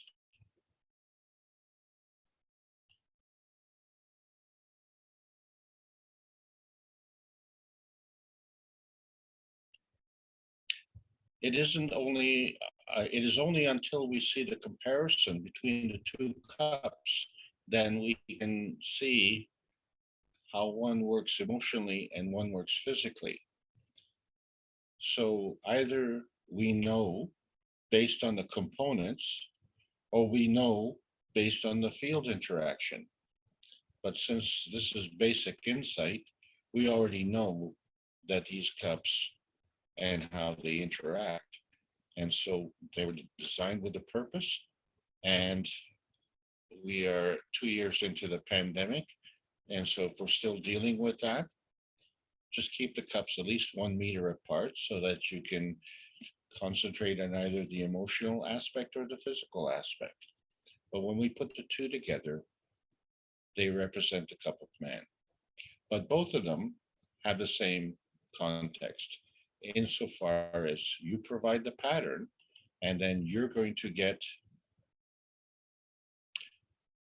the contents. And the contents is a manifestation. And where does that come from? Well, that is the question, you see, because it manifested into the physicality. So what we say is physical, that means you can see it and you can touch it. And so we had a physical manifestation of the CO2 GANs, the calcium GANs, the copper GANs, and the zinc GANs. And the water GANs and the amino acid GANs as well. The amino acid is an oily film on the top and the water inside the cup. And we know that oil and water don't mix. And this is one of the reasons that we can all stand up. And to stand up, we have to have something guiding us. So once we have the magnetical gravitational field force combination, then we attract the soul. And in this picture, as you all know, the top 3 cups is our emotional, physical, and soul cup. The bottom 2 involve our planet, where we are. And so our soul interacts with the planet's soul, and the field forces of interaction we call the inertia. So that's a product of us with our environment, is the inertia. So in terms of context, our physicality with the Earth's physicality. Change that context, the rules stay the same.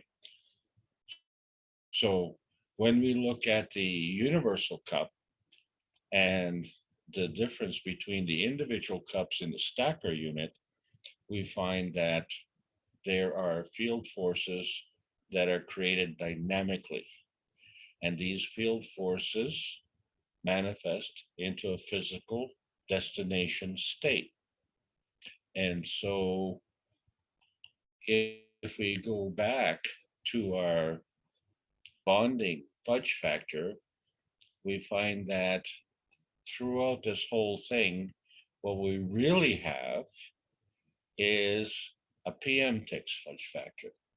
In other words, part of the natural creation with respect to cellular division involves the release of PM6. Part of the natural creation of the combination of what we call radar love is with the PM6. So it's interesting that even though we have a cellular division, which is a separation, there's still the bond. And so when you look at the physicality, and let's say something simple, let's just say you look at your hand, you can see the skin on your hand, and there's a bond between all the cells on the skin on your hand. And you can see, because what you see is the manifestation of that. But how can you see the bond of love? It operates the same way. So that either way, you actually cannot see the bond. The bond is invisible. So what is visible is the physical manifestation of the cellular division and the emotional manifestation of the love.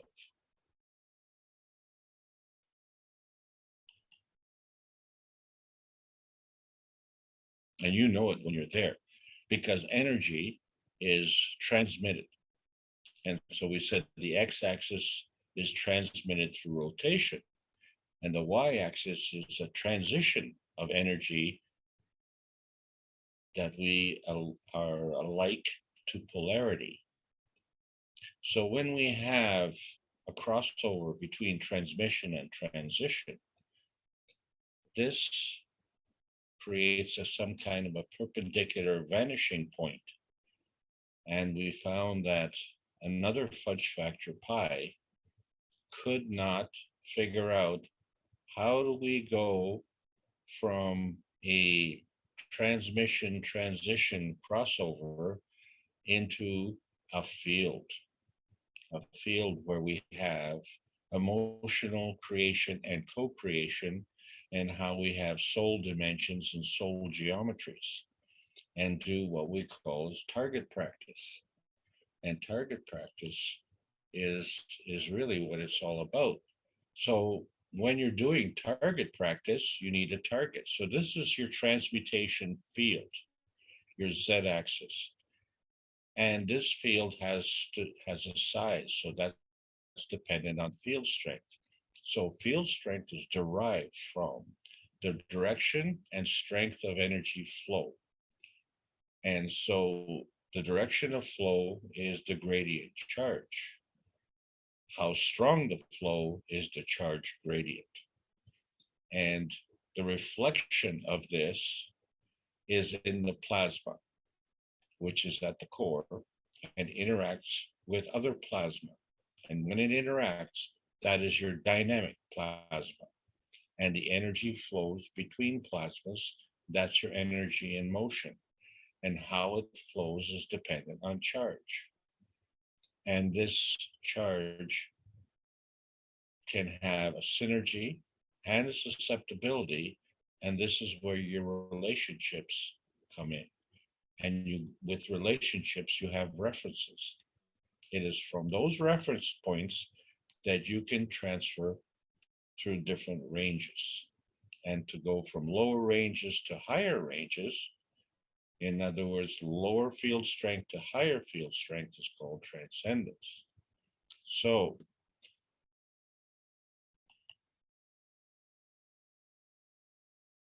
we all know about this problem that we have in North America, the state of ignorance. But ignorance really means you're just unaware. But a second meaning for ignorant is when you are aware but unwilling. And we all want to cross the bridge. But if the bridge is out, then we can't cross it. And we don't know how to build a bridge, so we don't know how to cross the bridge. But ignorance is if you don't want to cross the bridge. And what facilitates that is the state of corruption. And as the poor resident in Ottawa was complaining this week, he hasn't been able to sleep for 5 days because of the noise that the truckers convoy was doing in Ottawa. And so he was angry at the truck drivers because he couldn't sleep for 5 days. My point is, he's been asleep for 2 years. So it's about time he woke up. It's time to get dirty. We have cancer is still the #1 scourge in our society. And we're being limited in our ability to deal with that because we have things that keep us busy. And one of those things is competitions. When I say one of those things, it comes in many forms. We compete in sports, business, bodybuilding, even dating, poker. Poker is a real favorite. And of course, the ultimate moneymaker, war. And last week we talked about beauty, and all of these competitions, what they really are is a form of conflict resolution. So sometimes to have a conflict resolution, you have to manufacture a conflict. And that's how our society is operating, isn't it? Because we have 3 very serious problems on this planet. And not just restricted to this planet, but in the near area that we occupy in space.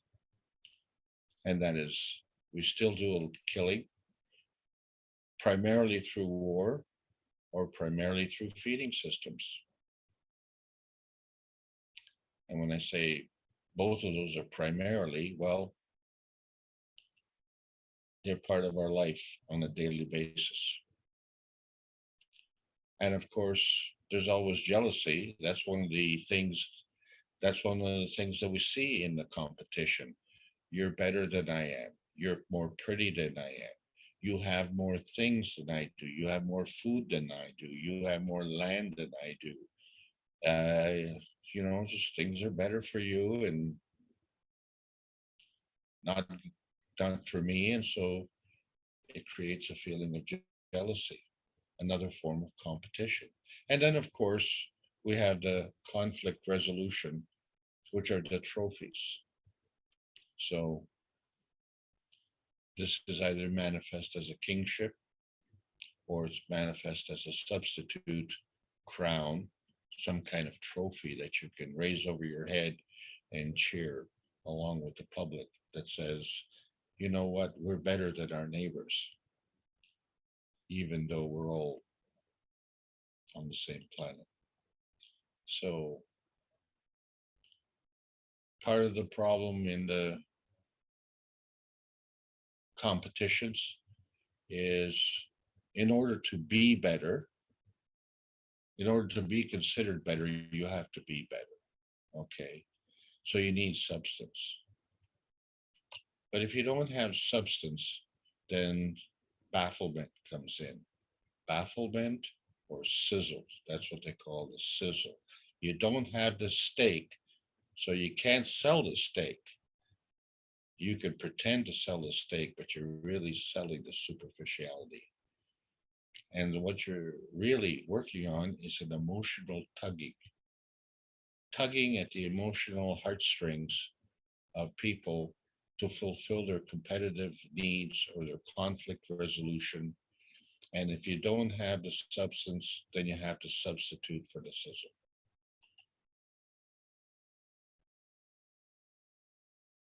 So we find that these conflict resolutions sometimes just involve deflection, or we try and hit the bullseye and we don't know what that means, or we set up goals, and then of course we keep score. But we can score with goals or we can score with judging. And then of course there's the waking up process. Well, we talk about the waking up process of waking up humanity to the reality of the plasma science that's been with us all along, but has been suppressed. Or the other waking up process where you can't sleep for 5 days and you don't know why everybody is complaining. But let's talk about the waking process that, we all normally go through, where we go to sleep and we go into a dream state. And so we know that the soul of the body will actually leave the body in the dream state. And so this facilitates the removal of the soul of the man to travel the universe. So, in other words, something has to maintain its position in the target. So, in order to release the soul of the man, in our dream state, the soul of the body has to be the substitute. And when we wake up in the morning, something very interesting happens. And I'm sure we're all grateful for that, because our soul of the body comes back into our body. Not your body, not into some kind of vertical people body or some body on another planet, comes into your body. So your soul of your body comes into your body of physicality. And it does this every day. So its target finding, its target location is very, very precise. So this is a pretty good thing. It would be quite confusing, wouldn't it? Right? If this didn't happen. Let's look at something else. For instance, you cut your nose. Through cell division, the cell grows. What if it was toes? Who knows? The cell knows to grow on the cell, on the nose. The toe knows to grow on the toe. The target practice comes through. If you replace your cell, the toe cell will go to the toe. The nose cell will go to the nose.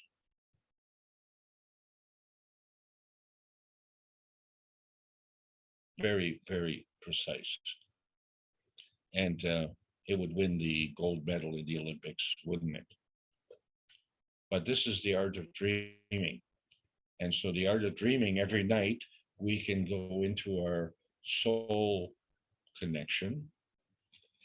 And every day when we wake up, we can go through a plasma dilution and come into our physical connection.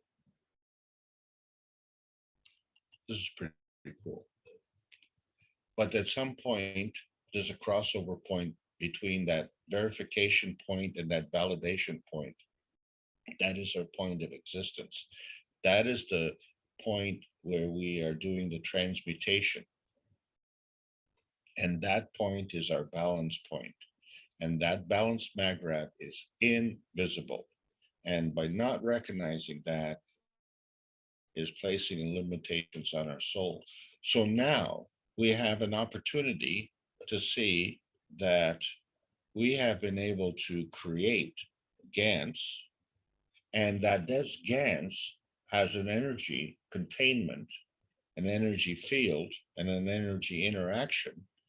And we find that there's a hole in the middle of the GANs. And this is representative of how we operate. So now we no longer are saying, well, what is our scientific, spiritual existence like? Instead of saying, I don't know, now we could say, we do know, and we can explain how. So that is the point of conflict. When you have two fields that come together, they deflect. They don't crash, they deflect. This is a key point. So what happens then? Well, we know that when two forces come together, and each of these forces have a rotating field, and if they come together in one field, okay, and these forces are coming in, what happens now? Well, that energy has to go somewhere. That's the point. So it can go up and it can go down, but it's going to go up and down on a transition, because what keeps that field together is the rotating field of transmission. And so how large this combination of transition and transmission is what we call the transmutational field strength. So let's look at the Earth again, which is kind of easy for us. And so one of the problems with our understanding of gravity is that we see that gravity goes vertically, but that is really not correct. Gravity is based on flux lines that go around the Earth. And we know that each flux line, as it descends, becomes stronger and stronger gravitationally, and goes weaker and weaker as it goes up to the sky. And we know that these flux lines close to the Earth are very strong. And so when we pick something up, so what we're talking about is a perpendicular pickup to the tangent line. So the tangent line is a point that's flat to the arc of the Earth, and we go straight up at right angles. And so if we take this rock, and it's small enough that we can pick it up, and so we're not in this picture, right? We're invisible. We're going to pick up this rock, and we're going to stretch these flux lines. So the tendency of this rock is going to be to come back to the ground. And as we go up higher and higher, the tendency is going to be less and less until we get into the orbit zone, where we have satellites that are orbiting around. And so they are still following these flux lines, but the stretch of these flux lines has been extended so far, they become so weak that they can no longer pull it back.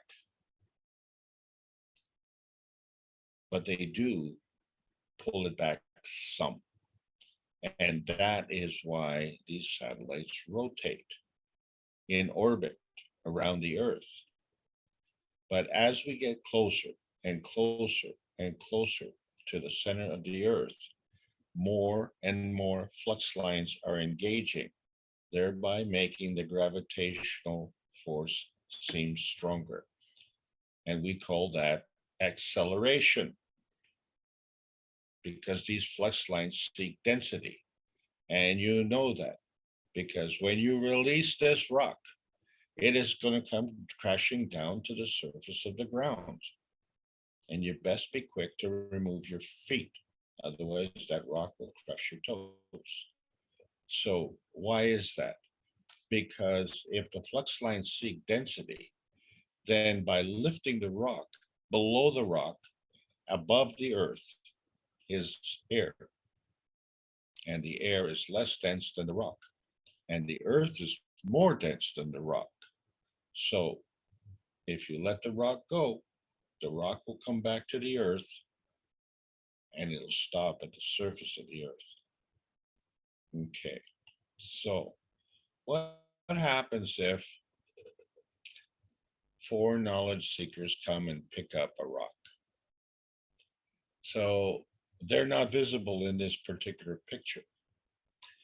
So what we were saying, that the higher you lift it, the higher you increase the gradient charge. But the thing is, that flux line goes through the dense part, and the densest part is the rock. So we still find flux lines going around the earth because you have your feet firmly planted on the ground, not on the ceiling, right? You're right side up, not upside down, remember? And so as we all pull these rocks up, the thing is, in between the rocks, there's a gap. And in between the rocks, there's less density. So therefore, in order for these flux lines to go to the rock, depending on how high we lift it, and depending on how many rocks are there, the steepness of the gradient charge is affected. So by lifting it higher, we increase the steepness. So we know that, right? If we just lift the rock, a few centimeters and drop it to the ground, it's maybe just a little thud. But if you lift it high over your head and then drop it to the ground, it'll make a loud bang. So that's your acceleration. It's your flux lines that we're stretching. So in between the rocks, there is no stretching. So the flux lines actually have to go down. So if at a certain height around the surface of the planet, all of the flux lines from all of these rocks are going through the same flux lines.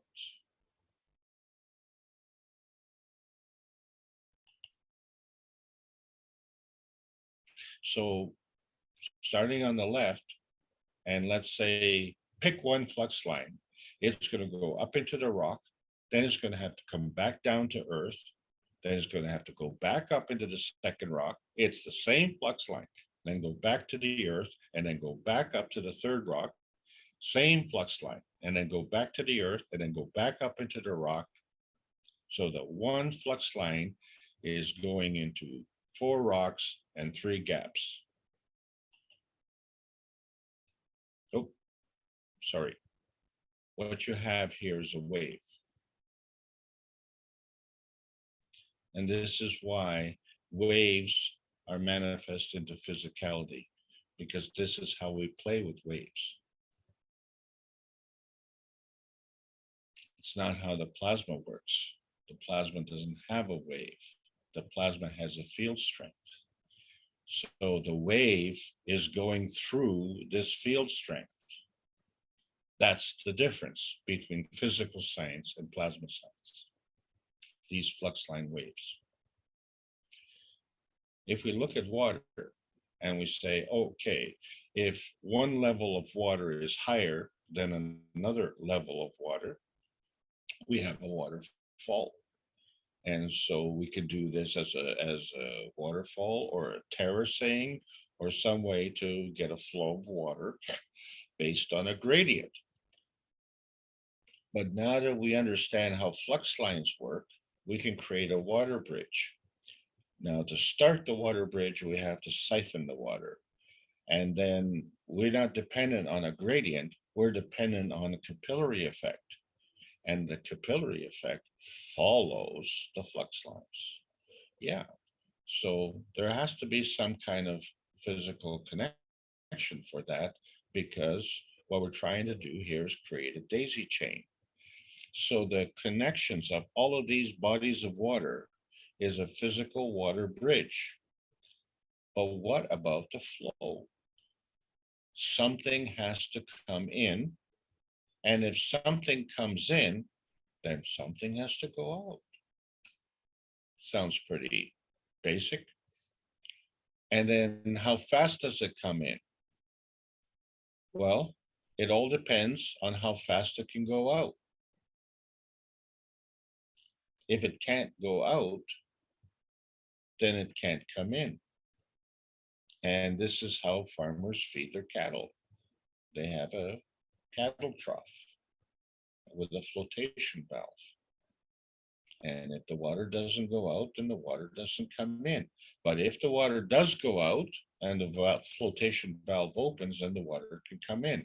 So depending on the gradient the strength of the flow is determined, but the direction of the flow is water coming in and water going out. And so if you have a bunch of water troughs and you have a bunch of cows, each cow can drink from that tap, from that trough. And so you've made the connection.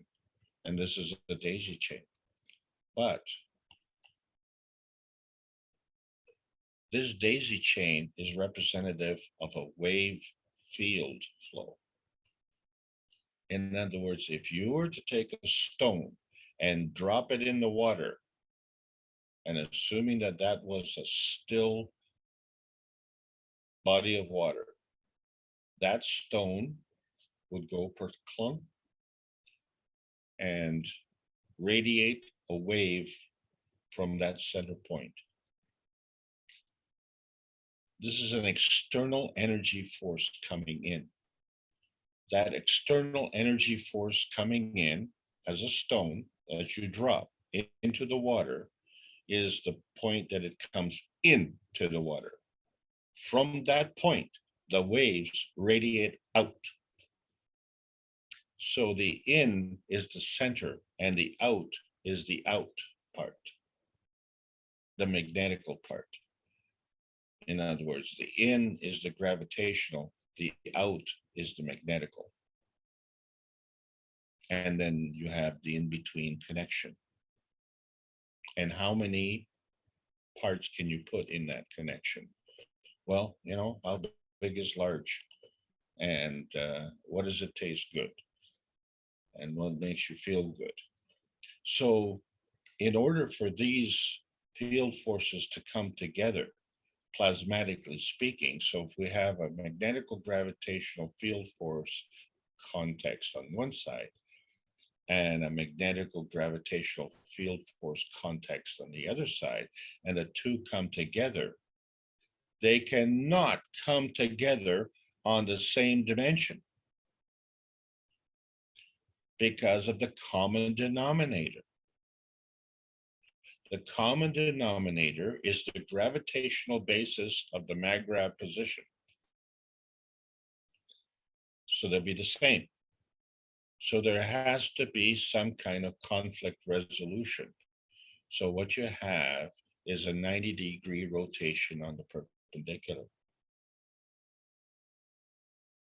So basically the two magnetical fields of the individual maggravs will flip 90 degrees so that they can have a bond.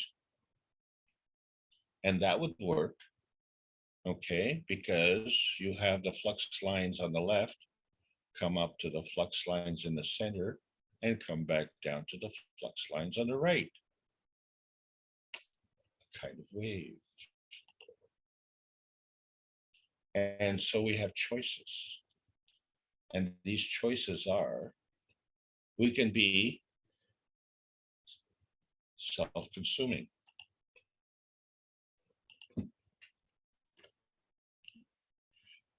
Or we can enhance. And there is a third choice, and we can be catalytic. So by being self-consuming, what we're saying is that is decay. By being enhanced, well, that is being creation. And by being catalytic, that means being a functionary.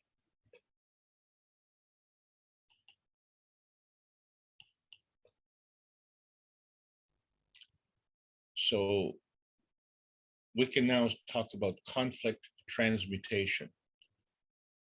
And what happens, we say gravitational is the taker.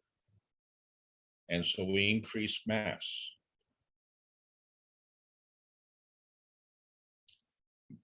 The magnetical is the giver. And so when you give, you increase creation. The balance between the magnetical and gravitational is a maggrav.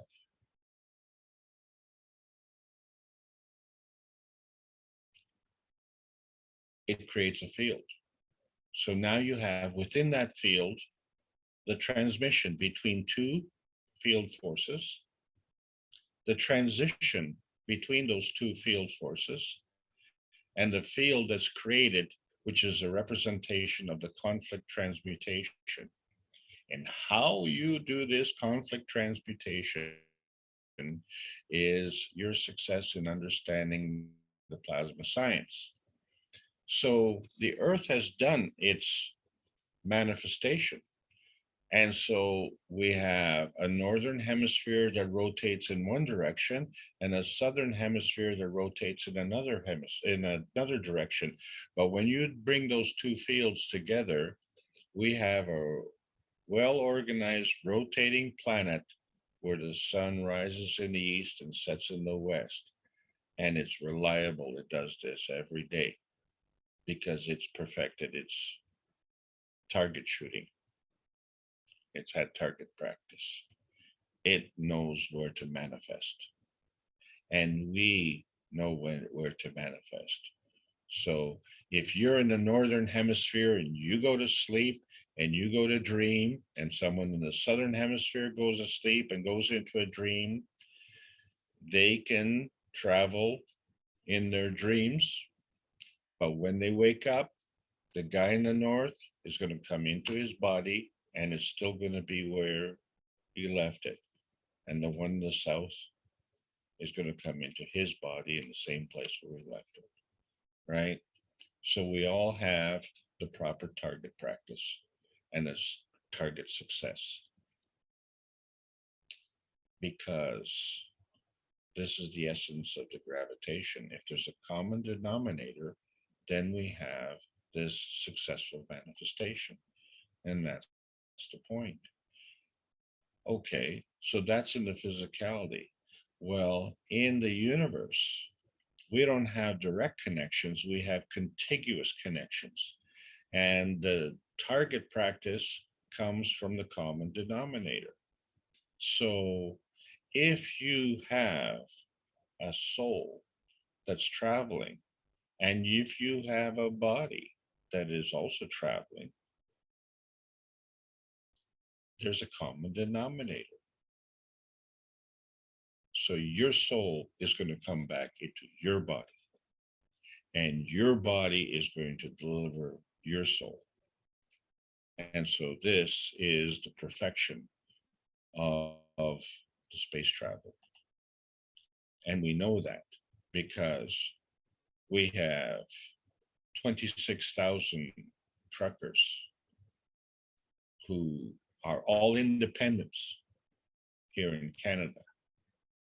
And they're all self-consuming because they have a very, very expensive rigs and they need a lot of money to keep it going. But they're independent. They're just like the last man standing. They know how to take care of their business. But all of a sudden, there's a convoy. And there is no visible link between these trucks, and these trucks are really, really big, as you know. So what you have is a connection, and that connection is a feeding from the leader to the followers, and a feedback from the follower to the leader. And so it's the universal connection that is non-visible, non-tangible, is connecting all of these truckers together into a convoy.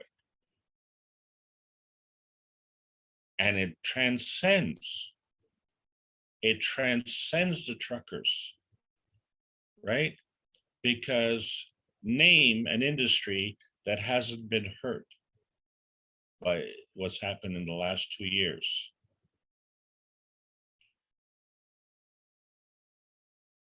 And when you do name that industry, then you've identified the problem. The rest of us have been hurt very badly.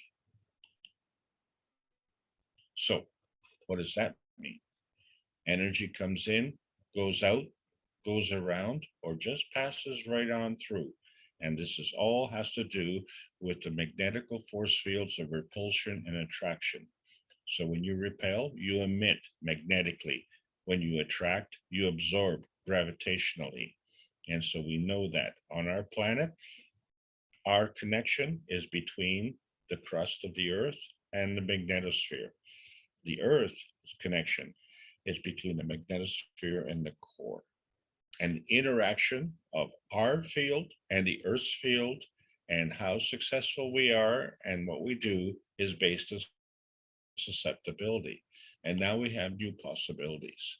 So let's go back to the hands diagram that we were trying to show with our universal functionality, and just align our hands where the pinky is aligned with our index finger. And we just substitute on our, say in this case, the left one would be the soul hand, and it connects our spiritual, non-tangible soul activity. And the right hand is our physical body activity, which involves emotions and mental work and intuitive work. So the soul of the body is connected to the soul of the man, and that is the field. So that is the field connection. So that field connection is below the soul, above the physicality. It's in between.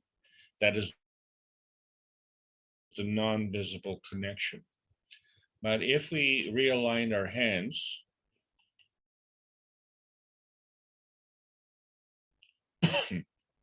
and so the right hand still the body, and it's connected to the earth, isn't it? You're all earth travelers. And the earth has a core, but the connection is between the crust, the magnetosphere, and our physicality. Okay, so it's below our soul of the body and above the core of the earth, right? And so this is all non-visible, non-tangible connections, which have manifested a bond. We can see the bond, connection, residue. We just can't see the energy. And so we have a lot of absorption of energy. So sometimes we can give our thoughts and opinions or our feelings, and we call them, and we send out these tumbleweeds of mental energy. It's like a rolling aura ball. And then there are people who consume these purposely and willingly. They want to be the beauty queen. They want to be the king. They want to be the ruler. They want to be the idol. They want to be the, what do you call it? The trendy Twitter master. This is all mental weed absorption. And so what happens is we become limited. We become anchored to our physicality, and we know that we have a soul, but we can't go there because we are over committed to our physicality and what is linking us there. Well, how can we maintain this emotion of presence if we are so grounded? So the thing is that overall, we have a dynamic plasma state within us, which is our soul. And we have a physical state, which is our existence on this planet. And there are states in between. How flexible are we to be able to go from state to state? How willing are we? So first there's the awareness, then comes the target practice.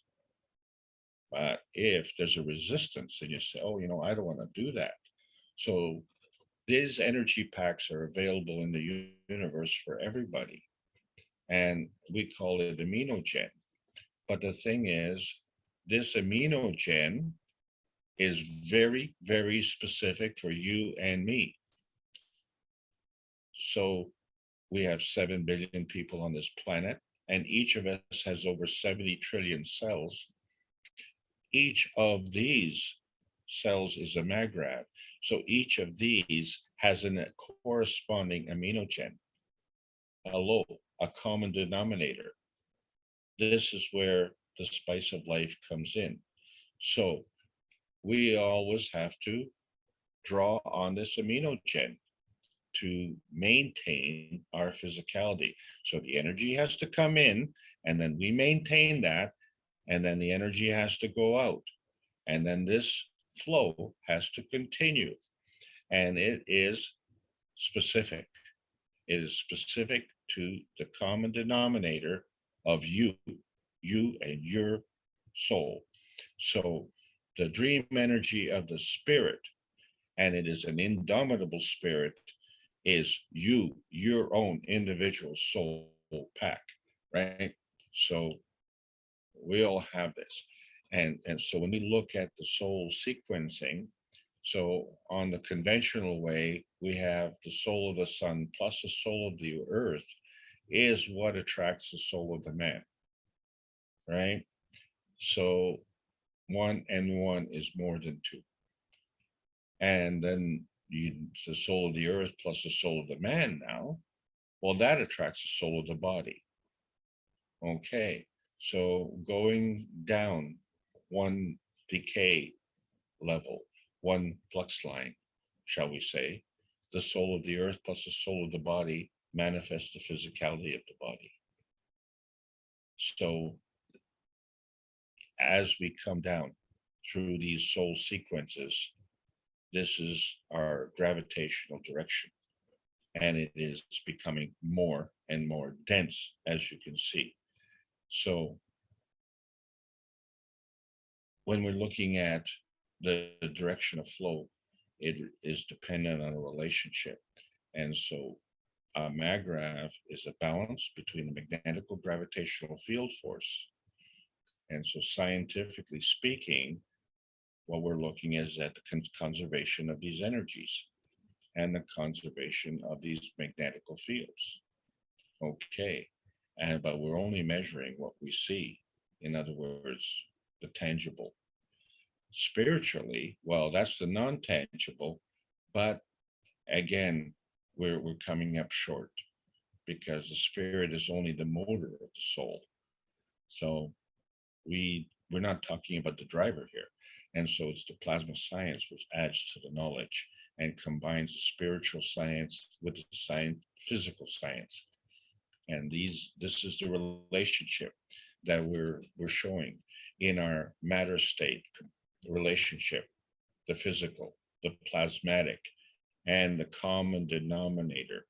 The common denominator that each of us has, not the same common denominator, not the common denominator. The common denominator is that we all have a soul, soul of the man, soul of the body, and a physicality. That is a common denominator. But each soul has a common denominator with each soul of the body, with each soul of the body's physical body. So the manifestation is we have a stacker reality and a universal reality. And anytime you bring these two fields come together, they form another. So it's the formation of this field that is the manifestation. So this manifestation is created through a plasma feeding. And because this feeding can be non-tangible or tangible, non-visible or visible, plasmatic or physical, then this manifestation can be either a plasmatic reality or a physical reality. But it can never be a physical reality if it isn't a plasmatic reality first, because the plasmatic reality is the form artifact of this manifestation. And that manifestation is the emotion of presence. That emotion of presence is a form artifact of energy and motion. So that becomes our target. And so for many of us, our target is to get back to normal. And what is normal? Well, we look at the sun, it seems pretty normal.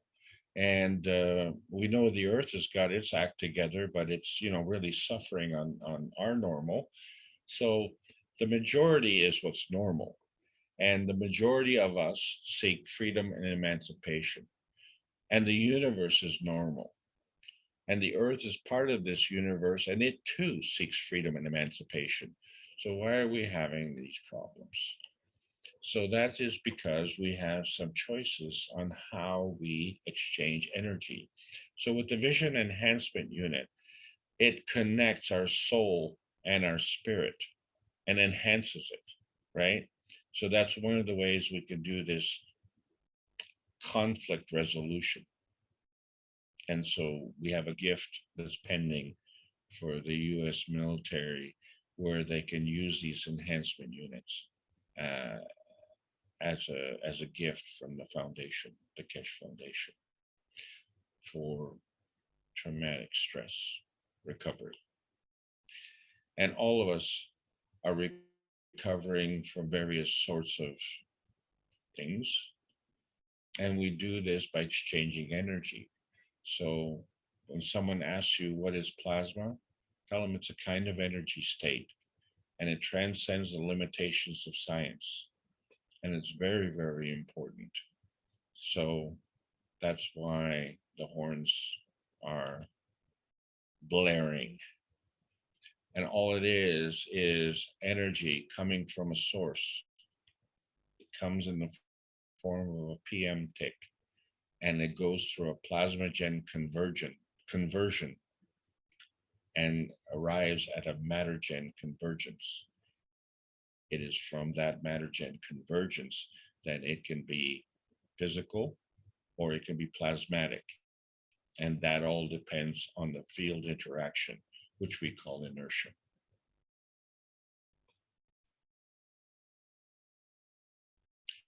So the problem isn't, as I say, that it's man-made. The problem is understanding the role of man in this position. So we have choices.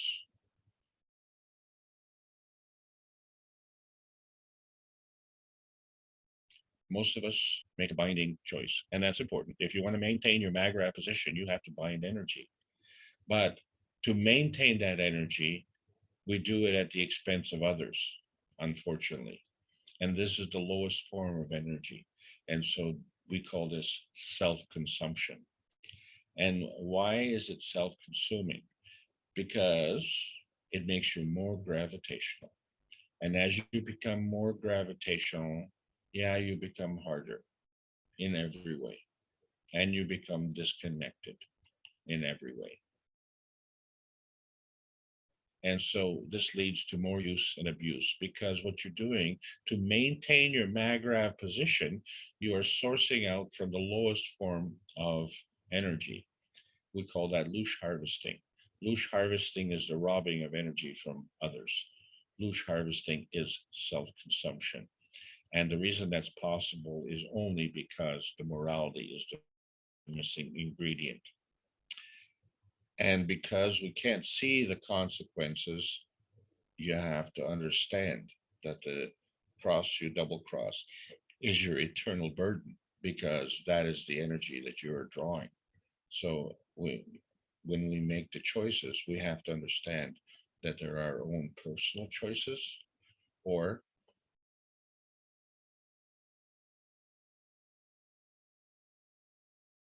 we have energy from the universe. Look all around, you can see the creation and how this is done. And I say it's through morality, compassion, and courage. It's a simple way to describe it, because life wants to grow.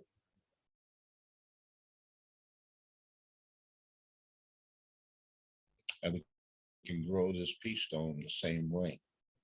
It's an emotional transformation where all of us are working on a higher energy level to combine. And all of us are enhancing our aminogen. And our aminogen is our carbogen. And our carbogen is the transition, the transmutation down into our awake state, what is the post amino acid state. So my post amino acid is different from your post amino acid state. So if I'm drawing an aminogen state into my post-amino acid state, there's a common denominator that is different from your common denominator. But the action is common. And that's why we've had to cross the bridge of knowing. And that's why we've had to wake up, because we are bound to our own little tiny perfect world. And our tiny perfect world is tiny, but not perfect.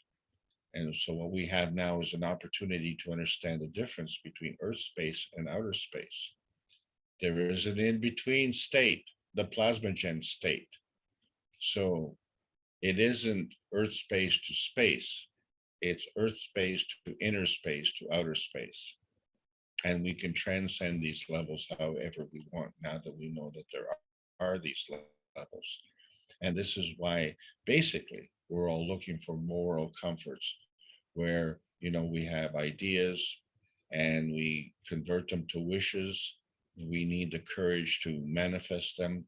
And the best and strongest way to do that is with love, and to understand that tumbleweeds go both ways, and they waste our energy. They really do. So when you're looking at, you know, wanting to be a beauty queen, you see that the beauty is only skin deep, because whatever you do doesn't matter, because your beauty is in the eyes of the beholder. And if the beholder can see the depth, then that is where the truth is. That's the key. And so the real queen, Mitra, is coming. A lot of people are going to be shocked by that, but a lot of people are dreaming. And the universal body enhancement units will take us into an area beyond the dream state. This is a way that if we understand how the plasma science works, how the energy is exchanged, the direction of flow and the strength of flow, and how it manifests. So it's all based on relationships. So we see that the inner space is limited by the particle wave duplicity, whereas the outer space is determined by the field photon relationship. There's an inner space, there's an outer space. And so when two forces come together, there is a conflict. The universal harvesting of energy is enhancing. And you can do this, and you are doing this through self-enhancing. The way we do it on this planet is loosh harvesting, and that is self-consuming. So instead of drawing the energy from the universe, which is abundant, you're drawing it from the weakest, lowest energy field, stealing it from your neighbor. Not only are you hurting your neighbor, not only are you getting less, but now you're robbing the planet as well, because that energy came in the form of a human. And that energy came from the universal harvesting. And by denying that universal harvest, you are diminishing the harvest on this planet. Someone who is wise will not do this. We're all seeking the greater oneness, and we're trying to determine what is the greater oneness. And so we see, as we get to the core, we become more gravitational. But does that mean we become more hard-hearted? Does that mean we become mass murderers? Or does that mean we become more knowledgeable and with greater conviction, greater awareness, greater understanding, and greater insight? And the universal community has the same problem. And so when we look at the emblem of the Universal Council, There is no context. It's not on Earth, it's not in inner space, it's not in outer space. The rules are the same. There's a magnetical gravitational relationship and exchange of energy. And so we at the Keshe Foundation Spaceship Institute are discussing plasma science, and we're calling all Earth patriots, both near and far. Sign the World Peace Treaty. Sign it. Sign it with a pen. Sign it with your heart. Sign it with your intention. This will facilitate a physical and emotional transformation. And as truth seekers, you will become legends, because gaining insight into the universal language of freedom, not just on this planet,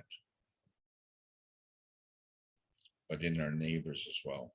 The plasma science needs to be delivered in exchange for peace on Earth. So welcome to the outer space age. Thank you all for listening. That's the end of the lesson. Over to you, Mark. Thank you again, Alex. Again, far-reaching, far afield, many things. When you talk about flux lines, are we referring to that Tesla at all? Like 1 Tesla, perhaps? I looked it up on Wikipedia, and they were saying 1 Tesla is equal to a Weber per meter squared. And then they went on to explain that the flux density between the field created outside a wire and the field going through a wire is this flux density, or a Tesla. Am I understanding that? Is that the same as coming from the Earth as a Tesla? Well, what binds us to the Earth here is 1 Tesla. Okay. So, but that is only in 1 dimension, you see. We have 3 dimensions on Earth, or we have 3 dimensions wherever we are. The point is, we're none of those 3 dimensions, you see. So if we elevate into a higher dimension, we have to drop a lower dimension. So as observers, we're in the 4th dimension observing the other 3 dimensions. You can't be there and observe, right? It's like going to a football game, you know, you're either in the stands or you're on the field.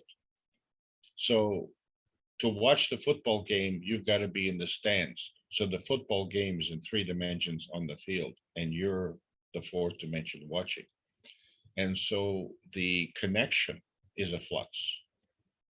And obviously all the actions in the center, which is gravitational at the core, right? And so the energy is flowing from that core to the stands and back again. There's a feeding and there's a feedback, and it works in both ways. And then that energy, you know, increases or decreases accordingly. So we have this example of energy in motion, but the vehicle that we use to demonstrate and teach this is a competition. And in that competition, if it's a football game, okay, well, we want a trophy, right? But if it's a war, you know, then, you know, the winner is alive and the loser is dead. You know, so these are part of the problems that we have on this planet, is that we're confusing entertainment with a way of life. The way we do life on this planet is through this competition, and it involves killing, whether we kill it as a competition or we kill it as a food source, when the universe is providing all the energy that we need. So we have accustomed ourselves to taking energy from the lowest source. And the reason for that is because we don't see these different dimensions, and we don't see that when we draw energy together, it has to go somewhere. So if you can't do it by transmitting, and if you can't do it by transitioning, then you do it by transmutation. And then if you increase that energy, how can you keep that energy? So you bind it through transmission. And the distance between the gravitational and magnetical boundary is your transition. So now what are you doing? Well, now you have to exchange energy. You have to become a magrav. You have to become catalytic. You have to allow the energy to flow. And so, you know, if you're a drama queen or a beauty queen and you want that attention, yeah, you're going to get it. And you're going to accrue all the other things that come along with it because you're binding and binding and binding and becoming more and more gravitational. So as a universal functionary, we give energy, and the more we give, the more we receive. Okay, but the thing is, it has to be unconditional. In other words, just you broadcast the energy and you get what you need.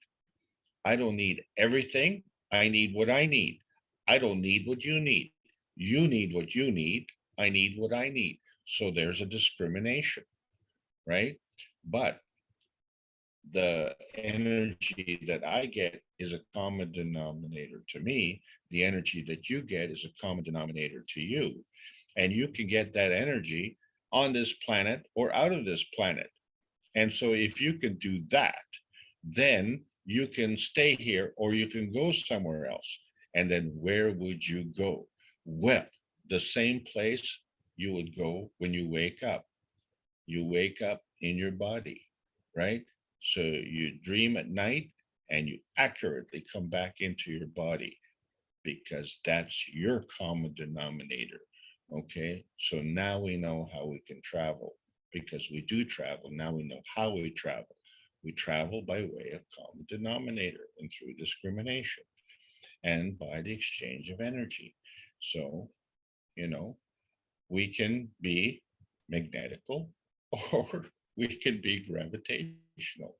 All right. So, what does that mean? That means we can be gravitational to maintain our backdraft position. We can be gravitational to stay on Earth, or we can be gravitational to go to another location in outer space. And in the course of our travel, we can be gravitational to maintain our maggrav connection so that when we leave this gravitational point, we can go to another gravitational point, right? And how can you go from one gravitational field to another gravitational field? There has to be an intermediary step. And if we can't see it, then we don't understand it. So the point is the connection from the gravitational to the magnetical and from the magnetical to the gravitational has to be on a higher energy level. And to be on a higher energy level, it has to be non-visible, non-tangible.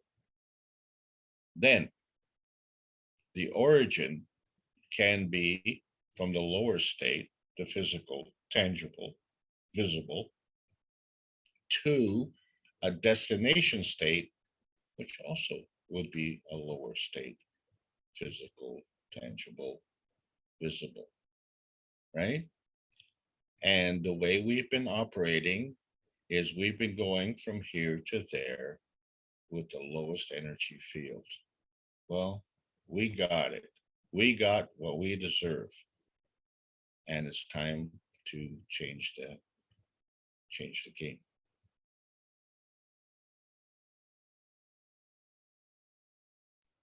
Thank you. Would someone like to ask Alex a question about what he just covered or what he just shared with us? I know you said you had to go about now. We'll hope you'll stay for a bit longer. I'm here.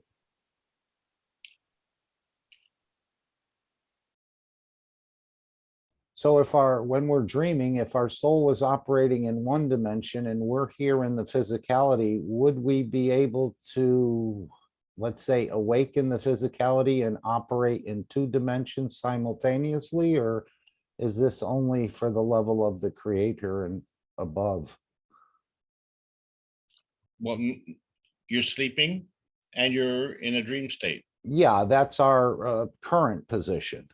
Yeah, so you're in two different states. at the same time.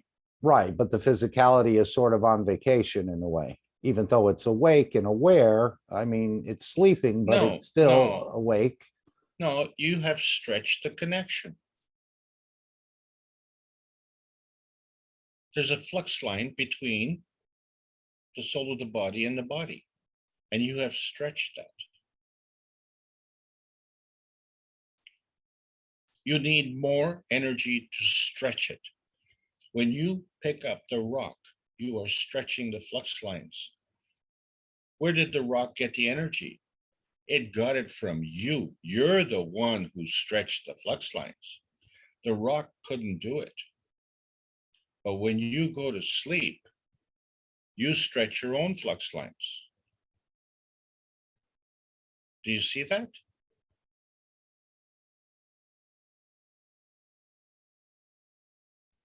Maybe not exactly the way you see it. Well, this is a key point because our understanding of gravity is out of sync 90 degrees. It's the stretching of these flux lines that, you know, maybe play with a rubber band, okay? You can stretch a rubber band over your hand and then pluck that string. Every guitar player does that all the time, don't they? They pluck the strings on the guitar, but the strings go along the guitar. So the sound wave runs along the string as a wave along the surface of the frets on the guitar.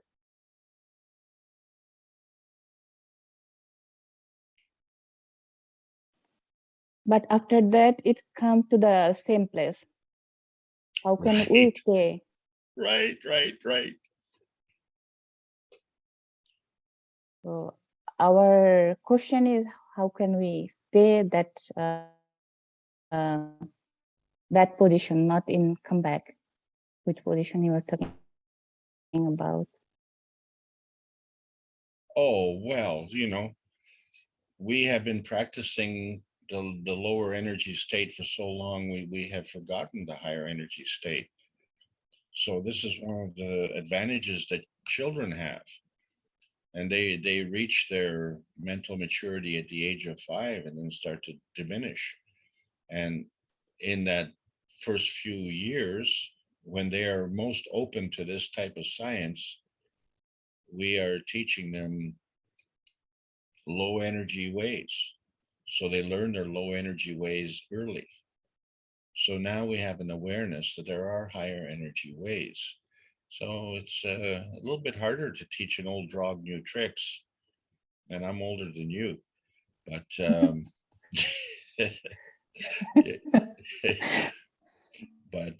you know, when it comes down to it, if you have the trust in your soul, and when you should have the trust in your soul, and the greatest satisfaction comes when, you know, everybody all their life they want to know, well, where did I come from? Why am I here? What am I doing here? What is my purpose in life? I don't know what it is. Give me some psychotic drugs to make me able to cope. You need some kind of external coping mechanism. No, you don't. You just need knowledge. You have to have knowledge to understand that the universe has got its act sorted out. It knows what it's doing. And when we tell the universe to shut up, we're being ignorant. And it's time to stop being ignorant. But the realization that comes in is that we're not the only ones with the problem. Our neighbors have that problem as well. So, you know, maybe they're using that technology a little bit more. They have, it's just like saying, well, now we're using cell phones where we can touch the screen. But as opposed to in the past, when we first had a phone, we had a rotary dial. Well, all that is an advancement in technology. But, you know, the cell phone was invented in the 1890s. Hello, we're in 2022, you know, so we're almost 130 years and we're excited. Oh, cell phones are phenomenal new technology, but we are exchanging energy with the tip of our finger and the surface of the phone, and we seem to think that that's normal. But when we go to sleep at night, we can't explain how we dream, although that's normal. So if we're not going to acknowledge that, that's what I'm saying. That's the state of ignorance. So we need to just say, look, if you can't explain it that way, try explaining it this way. And so this is how a theory is developed. So when you have a theory, then you try and disprove that theory. Well, the plasma science has not been disproved in over 40 years, as per Mr. Cash. But the plasma science has not been disproved going back at least to the flood. Well, wait a second. It must have included the flood, right? Because the flood is part of the universe. Oh, wait a second. It must have included the creation of the planet, right? Because the planet is part of the solar system. Wait, the solar system, it must have gone beyond the creation of the sun.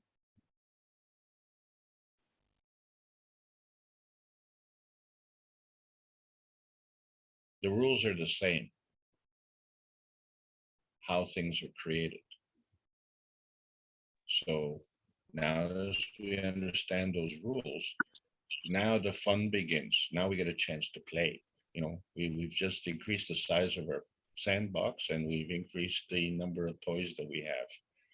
And we find that we don't have to go to the big box store to buy any toys. We really have all the toys that we need. But, you know, everyone's got their own skill set. And, you know, I'm just like everybody else. I've been brought up on earthbound knowledge base. So we're all in for an exciting ride. This is the new outer space age. It's all coming together. We're almost there.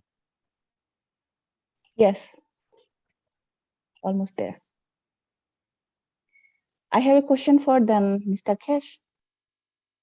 If we saw the spaceship, if we find the spaceship, what can we do?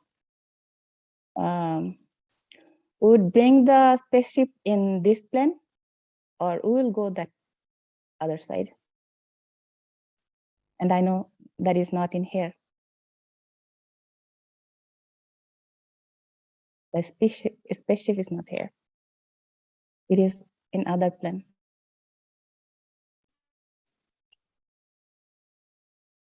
I disagree. And if Mr. Cash wants to come in, that'd be fine. But your body is your spaceship. I know. The spaceship is within the soul, within the brain. Yes.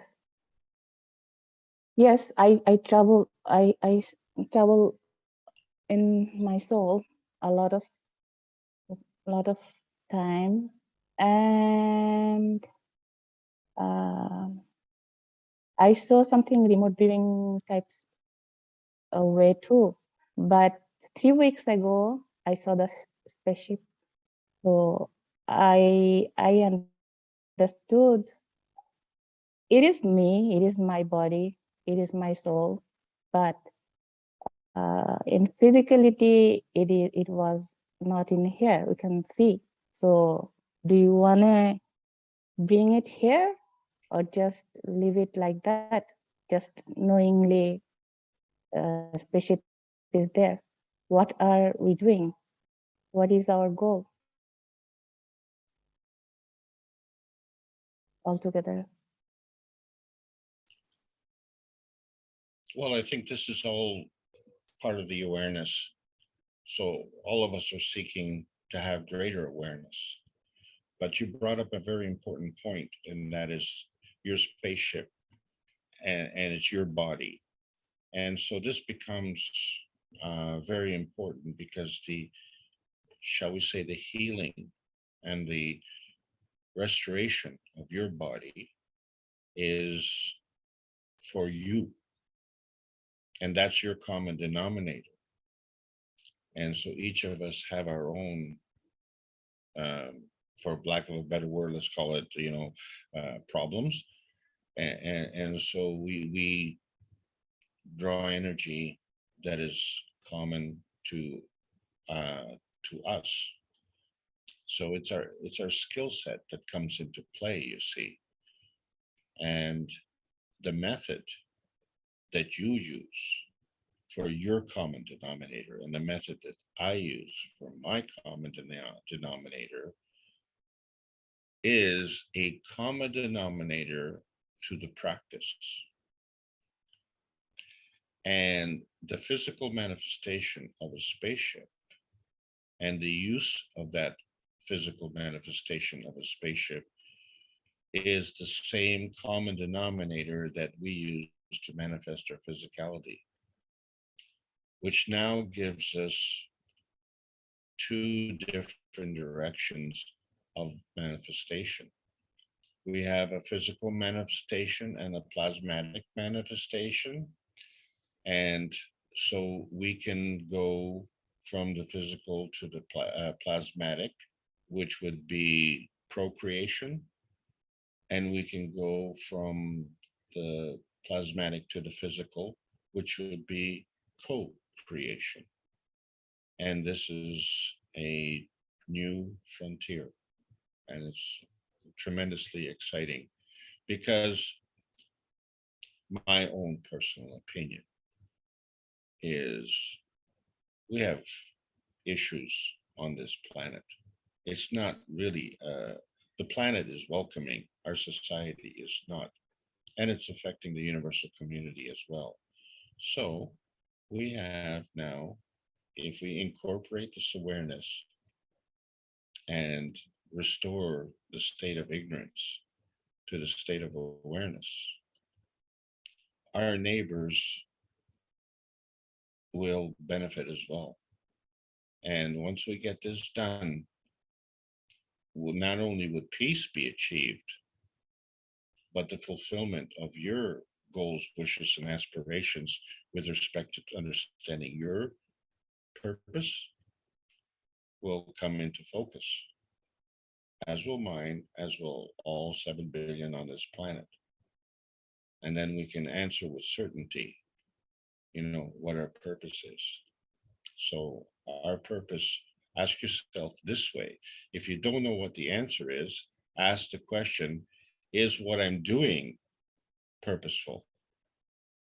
Is that what you're doing here? Is generating conflict so that you can generate conflict resolution? I think that's too small a scheme. I think the universe has a bigger game plan, and we need to tune into it. That's all. So thank you for your contribution. Thank you.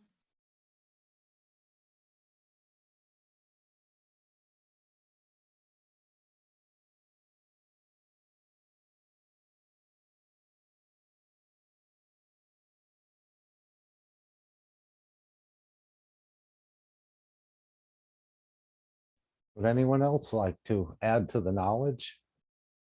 Voice an opinion? Ask a question?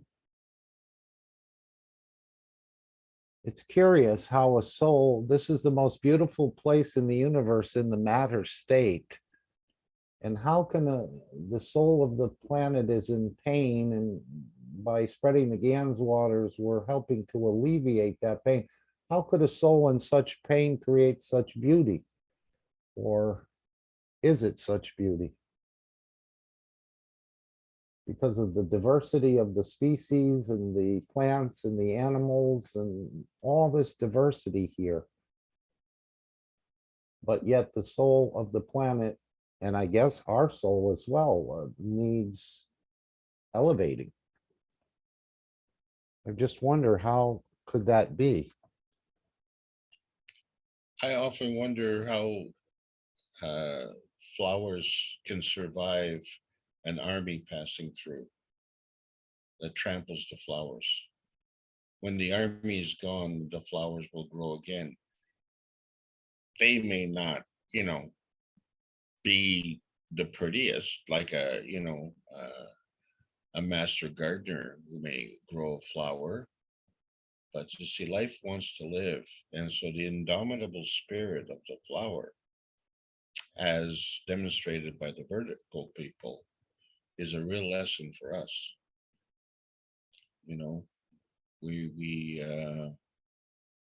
You really have to ask yourself the question, who has the higher power? The soldier walking through the flowers, or the flower after the soldier leaves? And that's really what you have to look at. What is the residue? The soldier comes and goes, and the flower can exist without the soldier, because the soldier has followed orders. So within his own perfect scheme, he's done what he had to do, but he's done it at the expense not only of others, but he's done it at the expense of the planet. And this is the post-traumatic stress, because when you come in contact with the repercussions from your actions, you become your own judge, and your own judge is your own soul. But the soul is part of the universe, and the soul will never violate the rules of the universe. So the only way that you can rationalize this is to disconnect. But if we reconnect, and if we can do this in such a way to make it graceful, then these soldiers will recover. But if they do it on their own, and they have this shock of, what I've been doing for the past few years, and if my immediate gratification was a sense of feeling of my, manhood, or my financial gain, and it doesn't matter how much it is. You look in the bank account, there's never going to be enough money. I don't care how much money is in there. Never going to be enough money for you to be able to go to sleep at night with a clean conscience, because a clean conscience is a representative of the soul, and the soul will not be happy. So we need to elevate and help people who've been dependent on the lowest energy level need to engage with a higher energy level for two reasons. Number one is because that gives them more energy, and number two, it shortens the time frame that they need to adapt. So that the souls don't get lost in the process. So each of us has their own journey, and all of us are correct in our process. It's just how do we navigate, and we have to be truthful in that navigation, and that's, for some people, it's almost impossible. So we need to help them as well.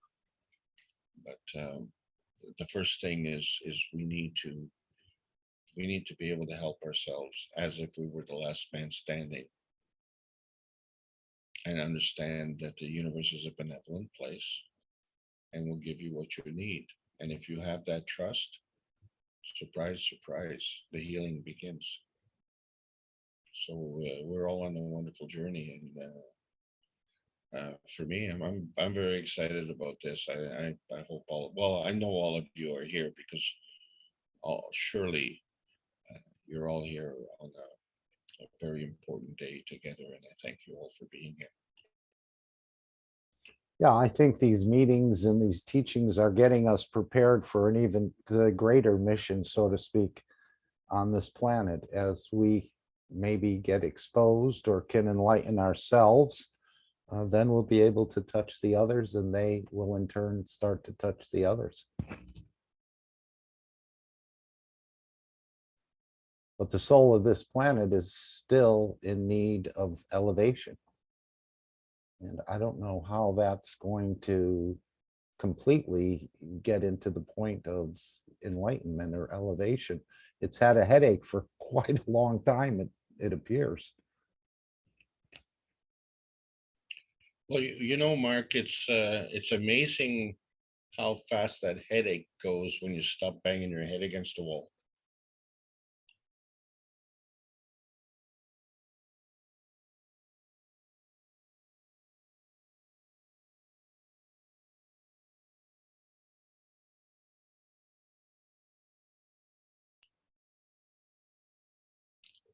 Mark, the point being, you have to stop doing the things that cause the problem and start doing things that solve the problem.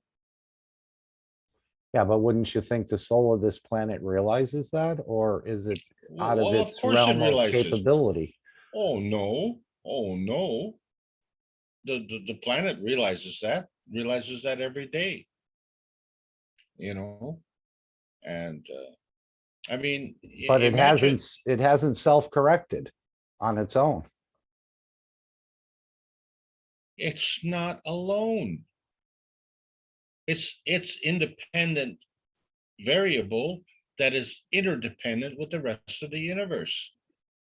And unfortunately for the Earth is we're here.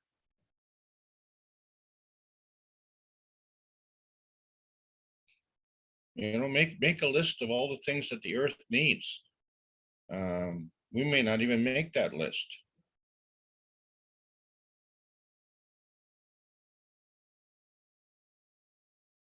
It's a sad commentary on our history, you know, and our legacy. But it's not just our legacy, okay? Because we're part of the universe as well. So, you know, the Earth is crying. As the Earth is crying, the universe is crying. People are crying, okay? Because there's something is wrong. That's the signal. So, you know, let's look at this hypothetical case.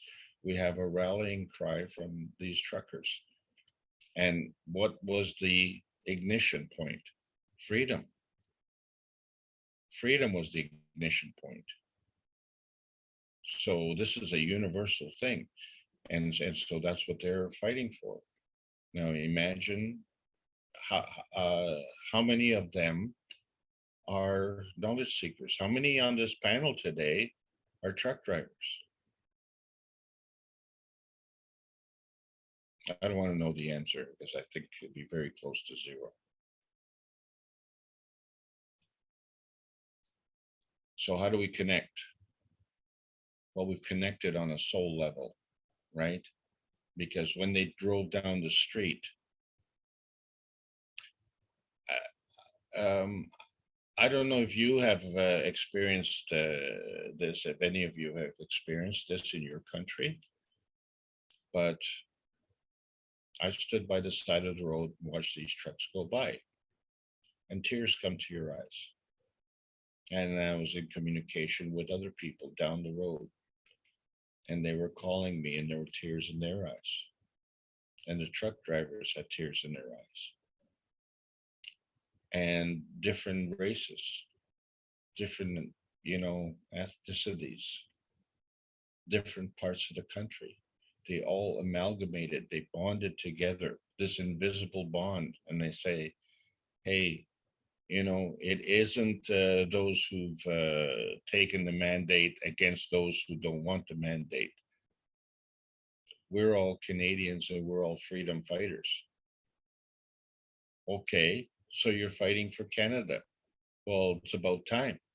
And what about the US? And what about Mexico? You know, what about Austria? What about Iran? You know, they have patriots, they have freedom fighters. Are our freedom fighters better than your freedom fighters? Is that a competition? Is that a conflict? No. What are we fighting for? We're fighting for freedom. Who are we asking for freedom from?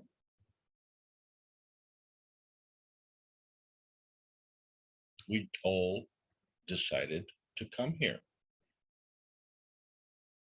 It was our choice. It was our freedom choice to come here. And all of a sudden now we're freedom fighters. Really?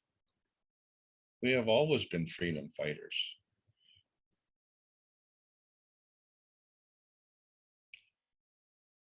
But we're in a position to do something very dramatic. And that is to liberate one of the shackles on the universal community. And I think we all know that. So now, how do we cross that bridge of knowing and manifest this? So the answer is, we can manifest it physically, we can manifest it plasmatically, and we can do both, whichever way we want to do it, in whichever sequence we want to do it.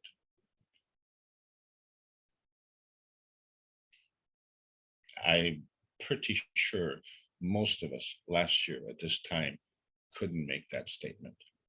So that to me is progress. So now we need to transcend that progress to these freedom fighters. Okay, because all of us are in this together. And that means the earth. And the earth is part of the universe. So when you're doing inclusive, let's include, everything that including is including everything. That's what makes it inclusive. You can't just include some as opposed to including others. And this is where you have the divisiveness.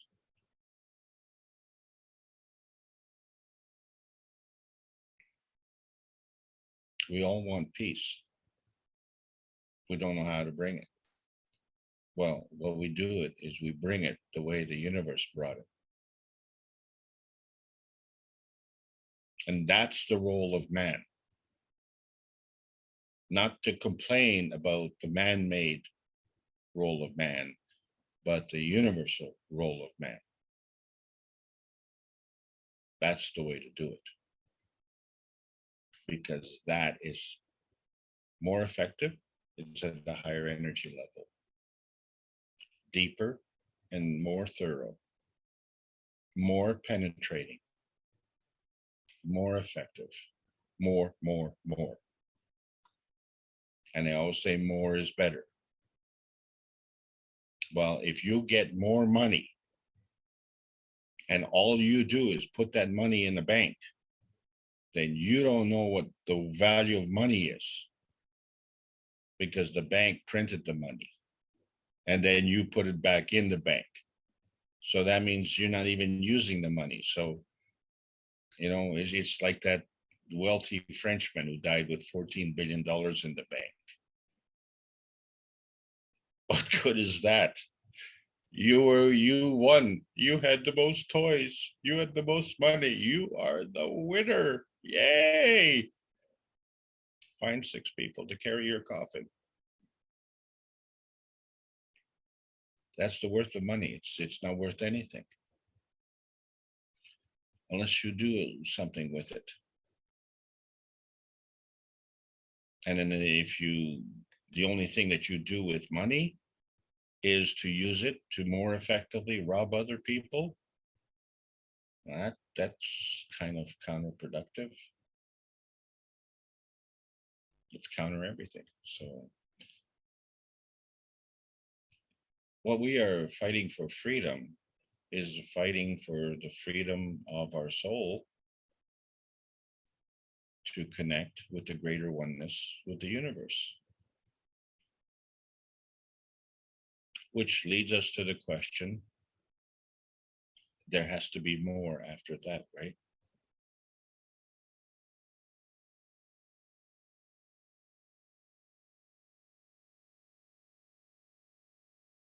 If, as Mr. Cash says, if one plasma repositions another plasma, or if one plasma splits off into two plasmas, so that means there has to be space for that to happen. So what we think is the limit of that space, there has to be more space beyond that. So we don't know what the limits are. So our limits of our understanding go to the days of the first day that we physically remember what we did. And when we physically remember what we did, means that there was a remembrance before that. And that remembrance before was carried through our RNA. So our physical remembrance is our DNA. But our RNA has a plasmatic RNA, which manifests into the physical RNA.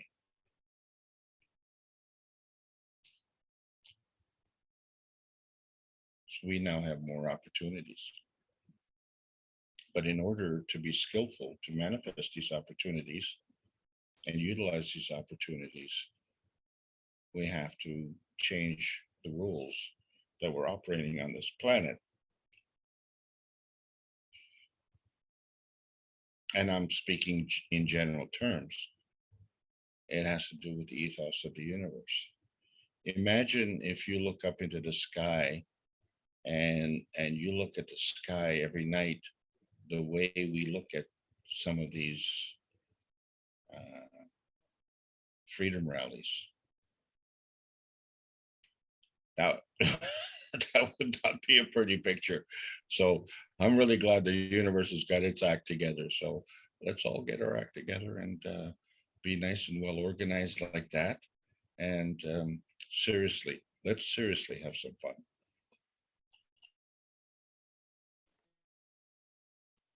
Thank you for your nice teaching.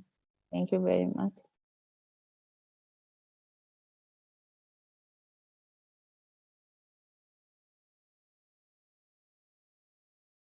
Yeah, amazing. You see all these rigs without any boxes on them, and you say, well, gee, what are they delivering? They're all going down the road. Of course, we know, but they're delivering freedom. And that's probably what's touching everyone. I felt it when you said that, Alex, that it brought tears to your eyes and others too. These guys are actually representing us for freedom in a way. They're not having any freight on there, but they're delivering, they're trying to deliver freedom against, sort of a tyrannical situation here. Yeah, well, they have an advantage, you see, because we're such a physically dominated society. So they can bring their physical rigs, right? The bigger truck wins. No, it's just that it's imposing, right? People don't, people don't notice unless there's some kind of physical presence. So, if you're going to do a physical presence in a non-visible way, then you would do that through loudness, right? You would pump up the volume, right? So we can impose our physicality with big rigs, and we can impose our volume with big sound. So what they've done now is they've imposed their volume with a plasmatic connection where we all want our freedom. And so each of us has to go through this kind of soul searching. So, well, what does freedom mean? And so some residents are complaining they don't have the freedom to go to sleep at night. Well, the truck drivers are fighting for their own freedom on your behalf, and you don't seem to appreciate it. You'd rather go to sleep. How can you sleep when your beds are burning? How can you sleep when you're I can't tell you how many people have come to me crying because they were forced to take the shot against their will under threat of losing their job which the repercussions of would be they would lose their home. They would lose, all their possessions, if you will. So now you've come to what to call an existential crisis. Okay, so this is not something that we can postpone, or like the guy said, okay, you guys, you've made your point, now go home.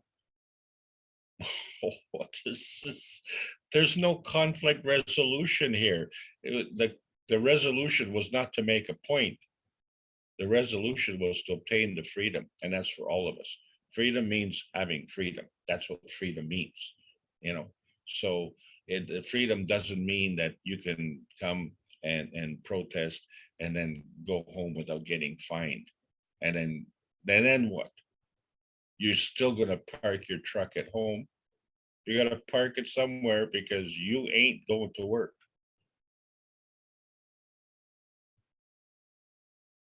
And if you ain't going to work, you ain't gonna have your rig anymore either. So it doesn't matter. Park it in your driveway or park it in the driveway in the Capitol. It's the same thing. Because you're out of work, you've lost your job, you've lost your freedom, and still you don't even have the right to, get involved in society. So something is wrong with this picture. And then if you think that, well, you got 3 shots and then you tested positive, and that is a testimonial, wow, gee whiz,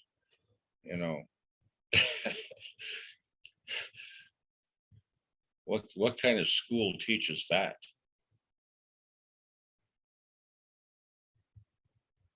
Yeah, the truth has been exposed. It's out there, but now we all need the courage to change this, and the courage comes from the plasma field, because that's the higher energy, and higher energy fields feeds the lower energy. So the truck drivers are still operating on a lower energy, but they know that the love is coming from above. That's why they call it radar love, and they feel it. They feel it. And we feel it, because that's the truth.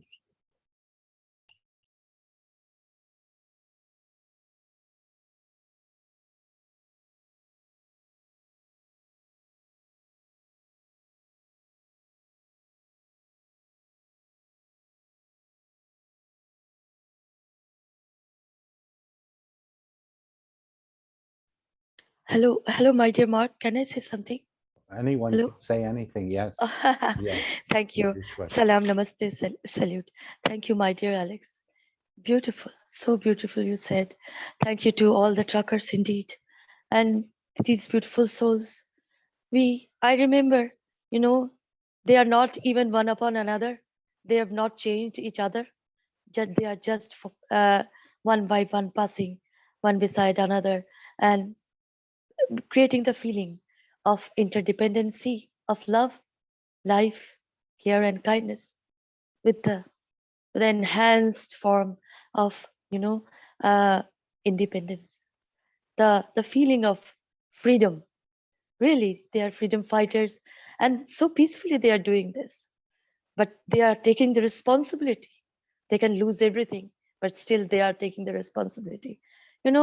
I came from a family of freedom fighters from Bengal, and I will say my grandfathers and his brothers were his grandfather was related in the were involved, pretty good involved in the Swadeshi movement, where, well, the motherland was breaking down, all apart, and the Swadeshi movement came, and there was a slogan that is Vande Mataram. This is for motherland, and mother shouldn't be trapped anymore or cannot be broken into pieces. So then this fighting goes on. But then what happened? All the British, I will say Roman, better word for them. They didn't do anything directly. They used all the people of India, what I will say, that was not even India at all, with a dagger and told them, backstab your brothers and sisters. And they done it because of this greed, money, and all. And so this illusion of freedom, that India was free, get freedom in 19 this and this, and this has not happened. It was a mass hypnosis created by our own leaders like Mahatma Gandhi, Nehru, and all. They have all planted for this. And the claws of the Romans became more uh, uh, close and gripped, so that all the people take them as their slaves, and 24 hours they are only search for food, nothing more than else. This is all happening in India. Most of the population is doing this. You know, we have an Oscar too about this. Slumdog Millionaire. They consider us a slumdog. So, but you know, after all these years, seeing these truckers uh, with each other, slowly, steadily going like peacekeepers. We can say peacekeepers, we can say freedom fighters, we can say they are lovers. And I said, Vande Mataram, you are the whole truckers are fighting for the world, the motherland we are in, to transcend this beauty and totality. We can understand that now, that what the freedom fighters at that time has done, but that has been undone by many of them. But now this cannot be undone, cannot be, never, because they are all lovers. And you know, like in a shloka in Sanskrit, we say, Tvameva Mata, you are the father. Tvameva Mata cha pita Tvameva. Tvameva bandhu cha sakha Tvameva. Tvameva vidya dravinam Tvameva. Tvameva sarvam mama deva dev. Devata means the God within you, the soul. And they are saying to the soul, you are my friend, my lover. You are everything. You are the liquid, you are the matter, you are everything. You are all my Devata. So, Vande Mataram, they are saying. They are creating this unity for the motherland, never to be broken again, so that all souls that were in pain, that even doesn't know, only search for food all the day, they can transcend, they can understand the knowledge, and the knowledge which reached them as this soul of the truckers, the beauty and totality is reaching all over the world. And I hope, and I wish for, from my heart and soul, all the love to these truckers and all the benefits and gifts of the universe, the universal creed, the Devata within us, to them, so that everybody can share that, as we are part of each other, you know. So this is the way I think, my dear Mark, my dear Alex, and the whole world is with this movement, I will say. And this is beautiful, these trucks, this another dimension, vehicles, I will say. When I see them in the highways, I just mesmerized with them, you know, the bigness, the truckers, they are doing the responsibility, connecting each other, giving all, they are givers, always. So this is what it's my experience, as I came from a freedom fighter background from Bengal, India. My grandparents and their grandparents were doing Swadeshi movement at that time, but then India became slave of the others. Still it's working, but it is not working because of betrayers. So this is what I can say. But this soul, as the truckers, as the us, as the we, are interdependent. This pain will go away soon. Thank you so much, my dear. Thank you, dear Mark, for listening. Thank you so much. Salam, namaste, salute. Thank you, Shweta. And also, Jackie reported to us earlier today that A lot of funds, like 50 billion, was released in part of this reducing of the sanctions on Iran. So the Universal Council has been working, and the knowledge seekers and others have been working through their soul to achieve this without going over there and holding any signs or protesting or doing anything like that. I think they've created the solution through their soul, and we can also give to the soul of the truckers as well.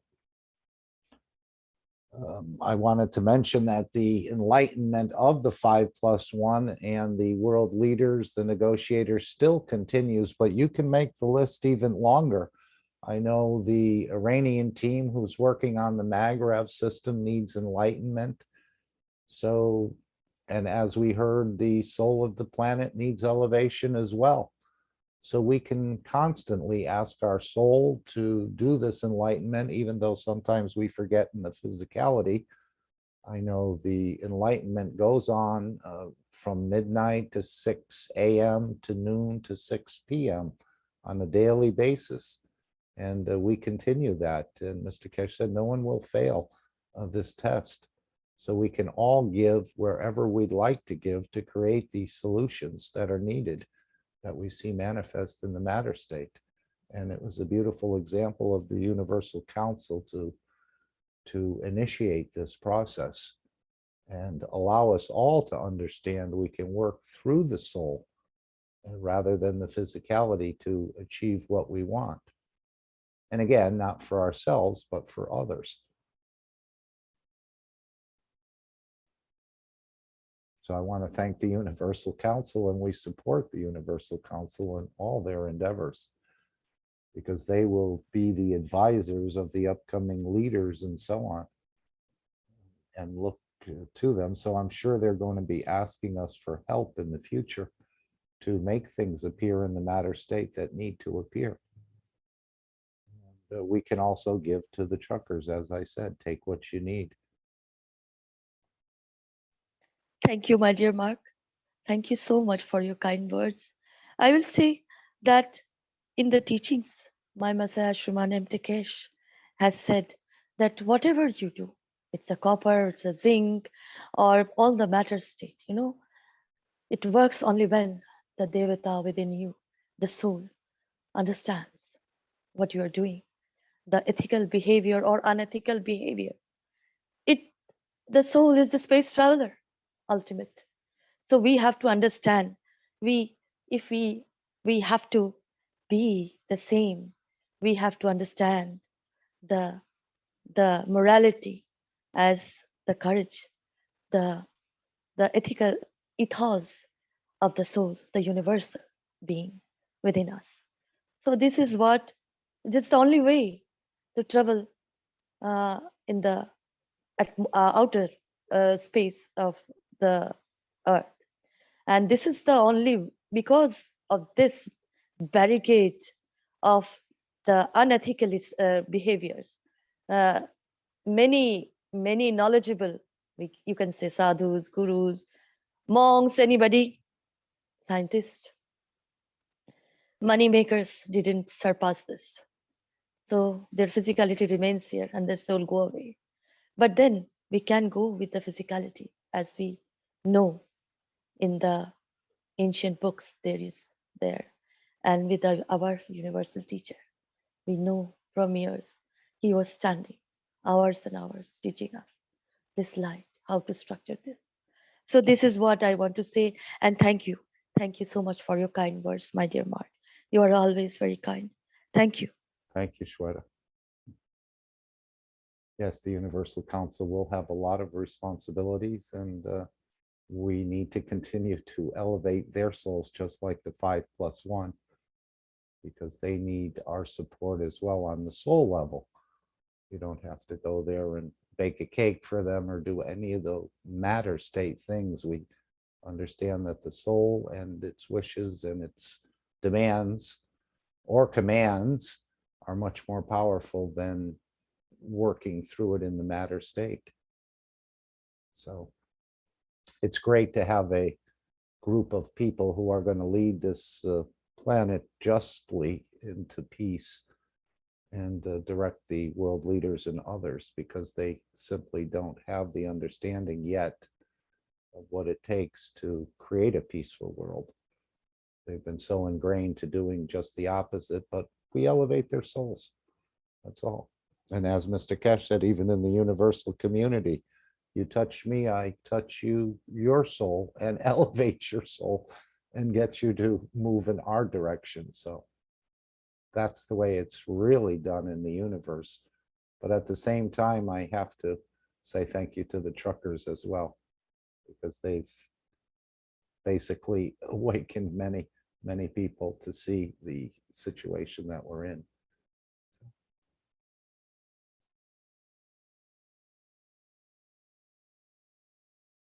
Anyone else like to add anything, or is there anyone here for the first time? Maybe you can tell us your name. I see a couple new names in the group, but you may have been here before under a different cover or another name. But if there's anyone here for the first time, please feel free to tell us where you're from and how you found the meeting today.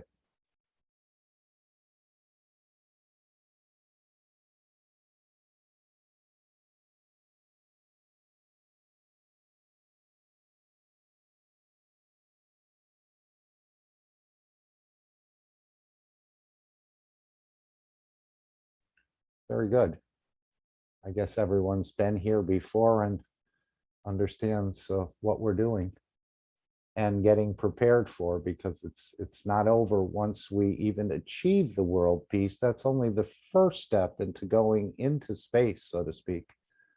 Again, not sure if we're going physically or we're going to be traveling through the fields, which I think is the better way to approach this. But maybe in the interim and on short-term places like the moon and Mars, it may be appropriate and on the planet to travel in a physical craft. But even the children, he said, of the future will have this ability to disappear. They'll have this ability to understand communications without speaking and to move themselves into different positions on the planet. And they're not going to be looking for their parents so much for guidance, because they know the soul of the parent will always be with them. So we have a lot to learn from these new children, Mr. Kesh said, and we're going to teach them a little bit about the physicality, I suppose. But these new children who are created just through the interaction of the souls. So we're entering a whole new, as he said, cycle of teaching.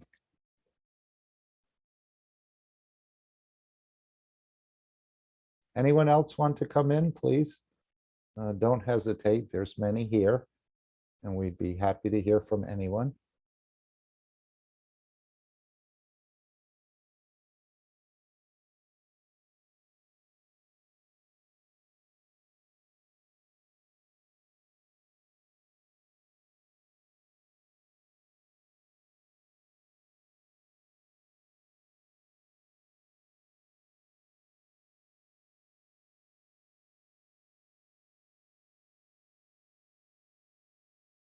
And I'm going to play something about the Magrev, which he commented on in the near before the break or the intermission on the 418.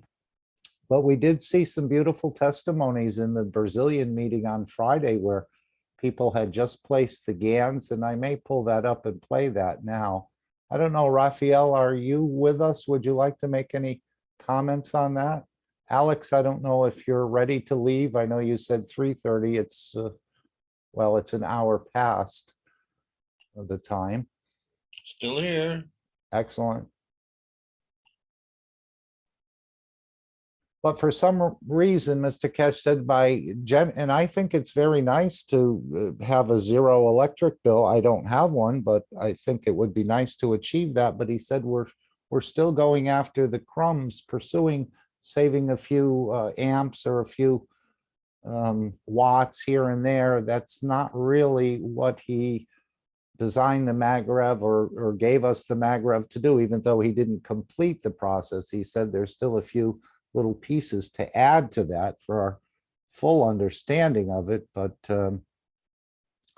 I think it's quite scientific in a way to show that you can actually use this technology to reduce energy consumption and even feed back into the grid.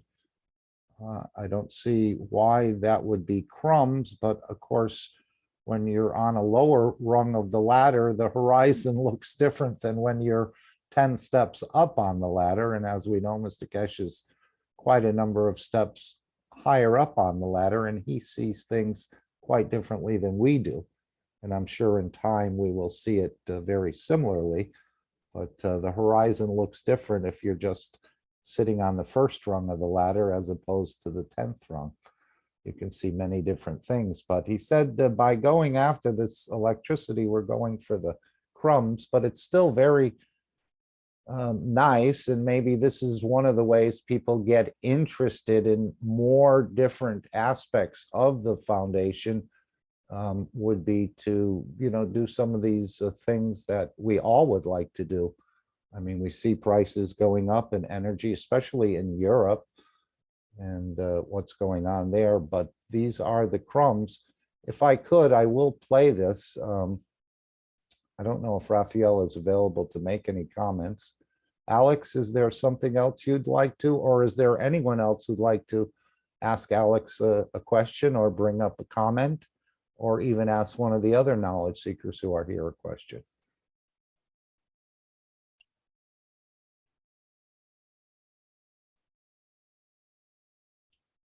I'm just going to play a little clip from this if I can. Mark, Yes.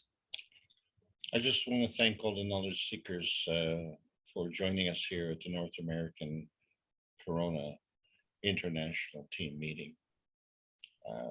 Okay. We really respect everybody's input. Yes. And we are at a pivotal point. The middle of February is a key point for the U.S. administration financially. Mhm. And so we're all on pins and needles there because it's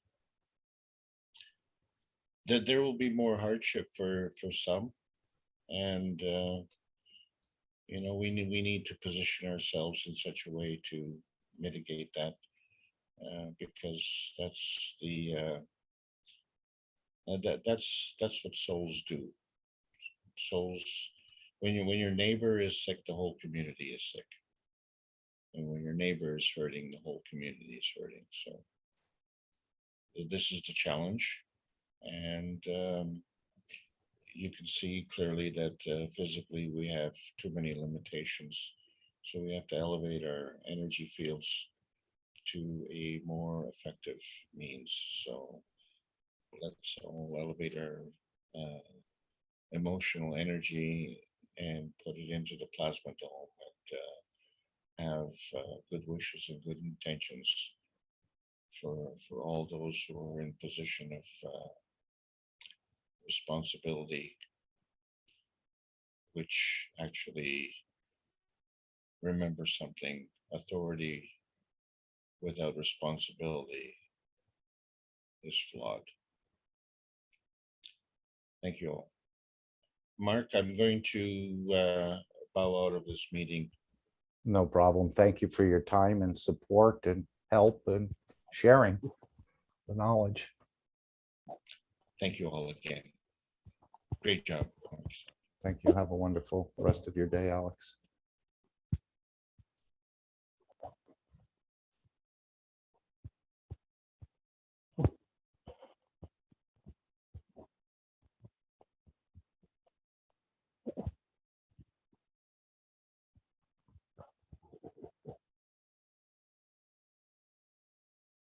Sorry, I had my mic closed. This was part of what was played in the Brazilian meeting. Very beautiful to see what the people have done there.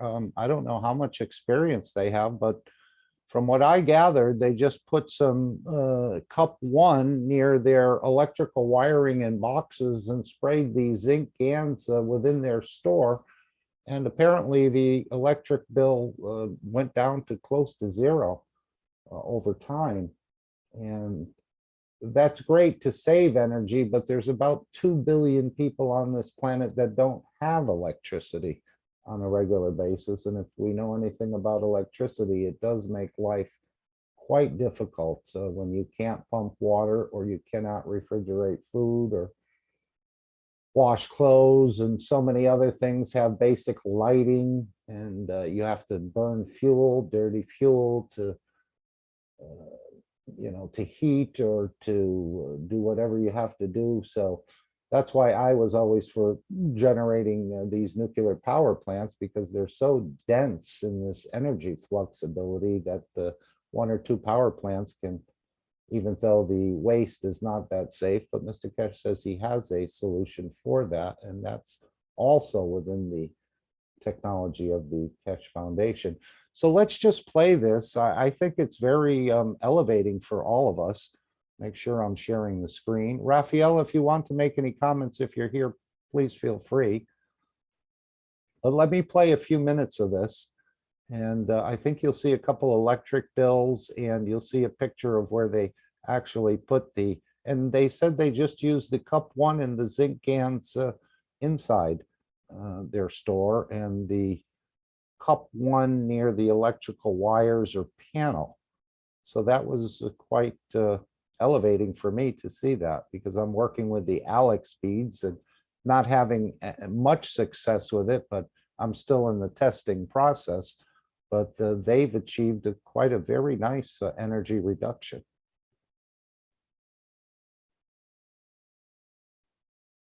Tudo bom, graças a Deus.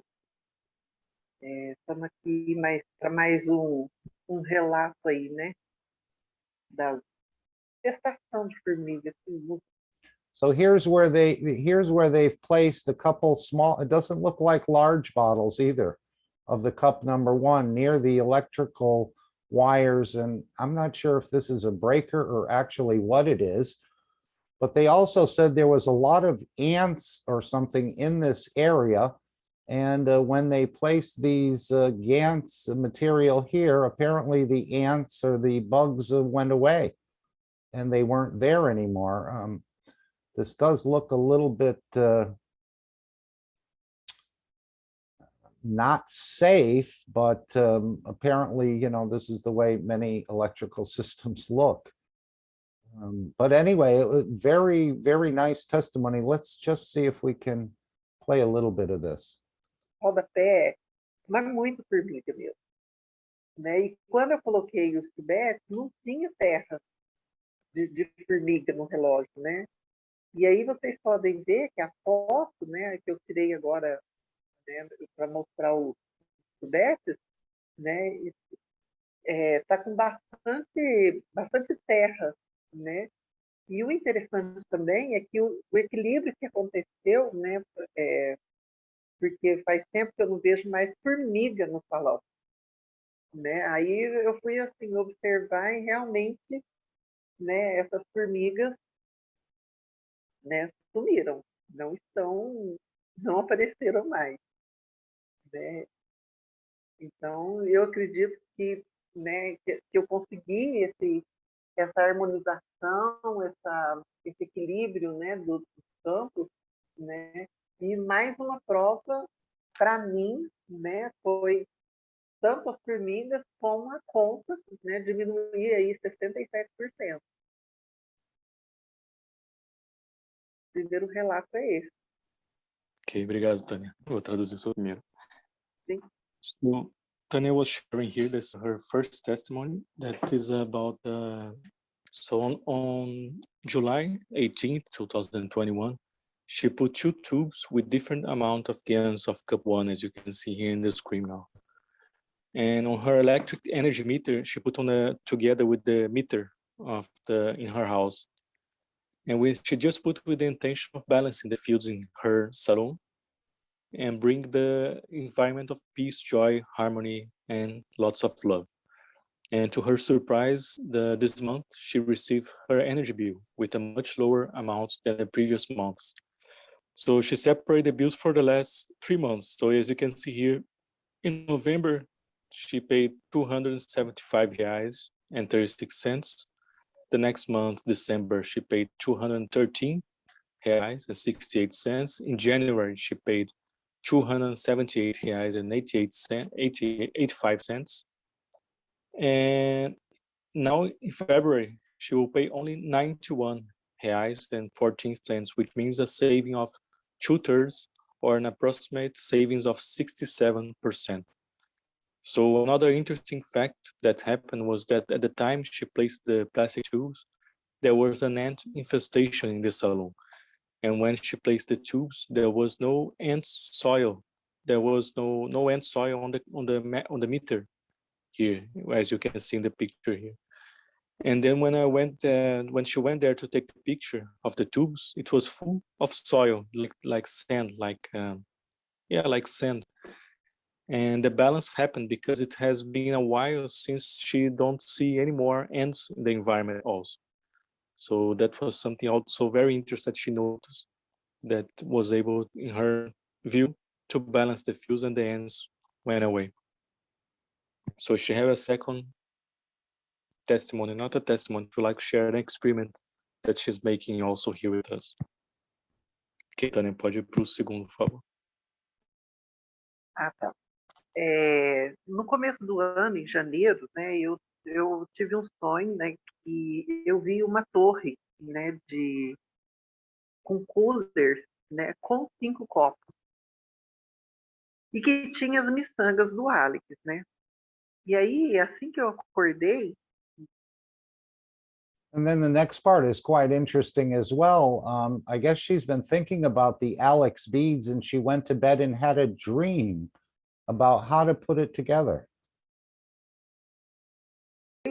Né, eu vi, né, que eu desenhei, né, e imaginei todo o projeto e organizei, né, para ir fazendo essa torre, que não saía da minha cabeça de jeito nenhum. Aí, assim que eu fiz a torre, utilizando os pratos, né, assim, foram pratos plásticos, né, assim, resistentes, mas acabou não dando certo a minha torre. And that's what she dreamed Porque, about. primeiro, né, a torre não parava em pé. Eu fiz com 3 pezinhos, né, 3 canos que eu tinha aqui, e não deu certo de ficar em pé sozinho.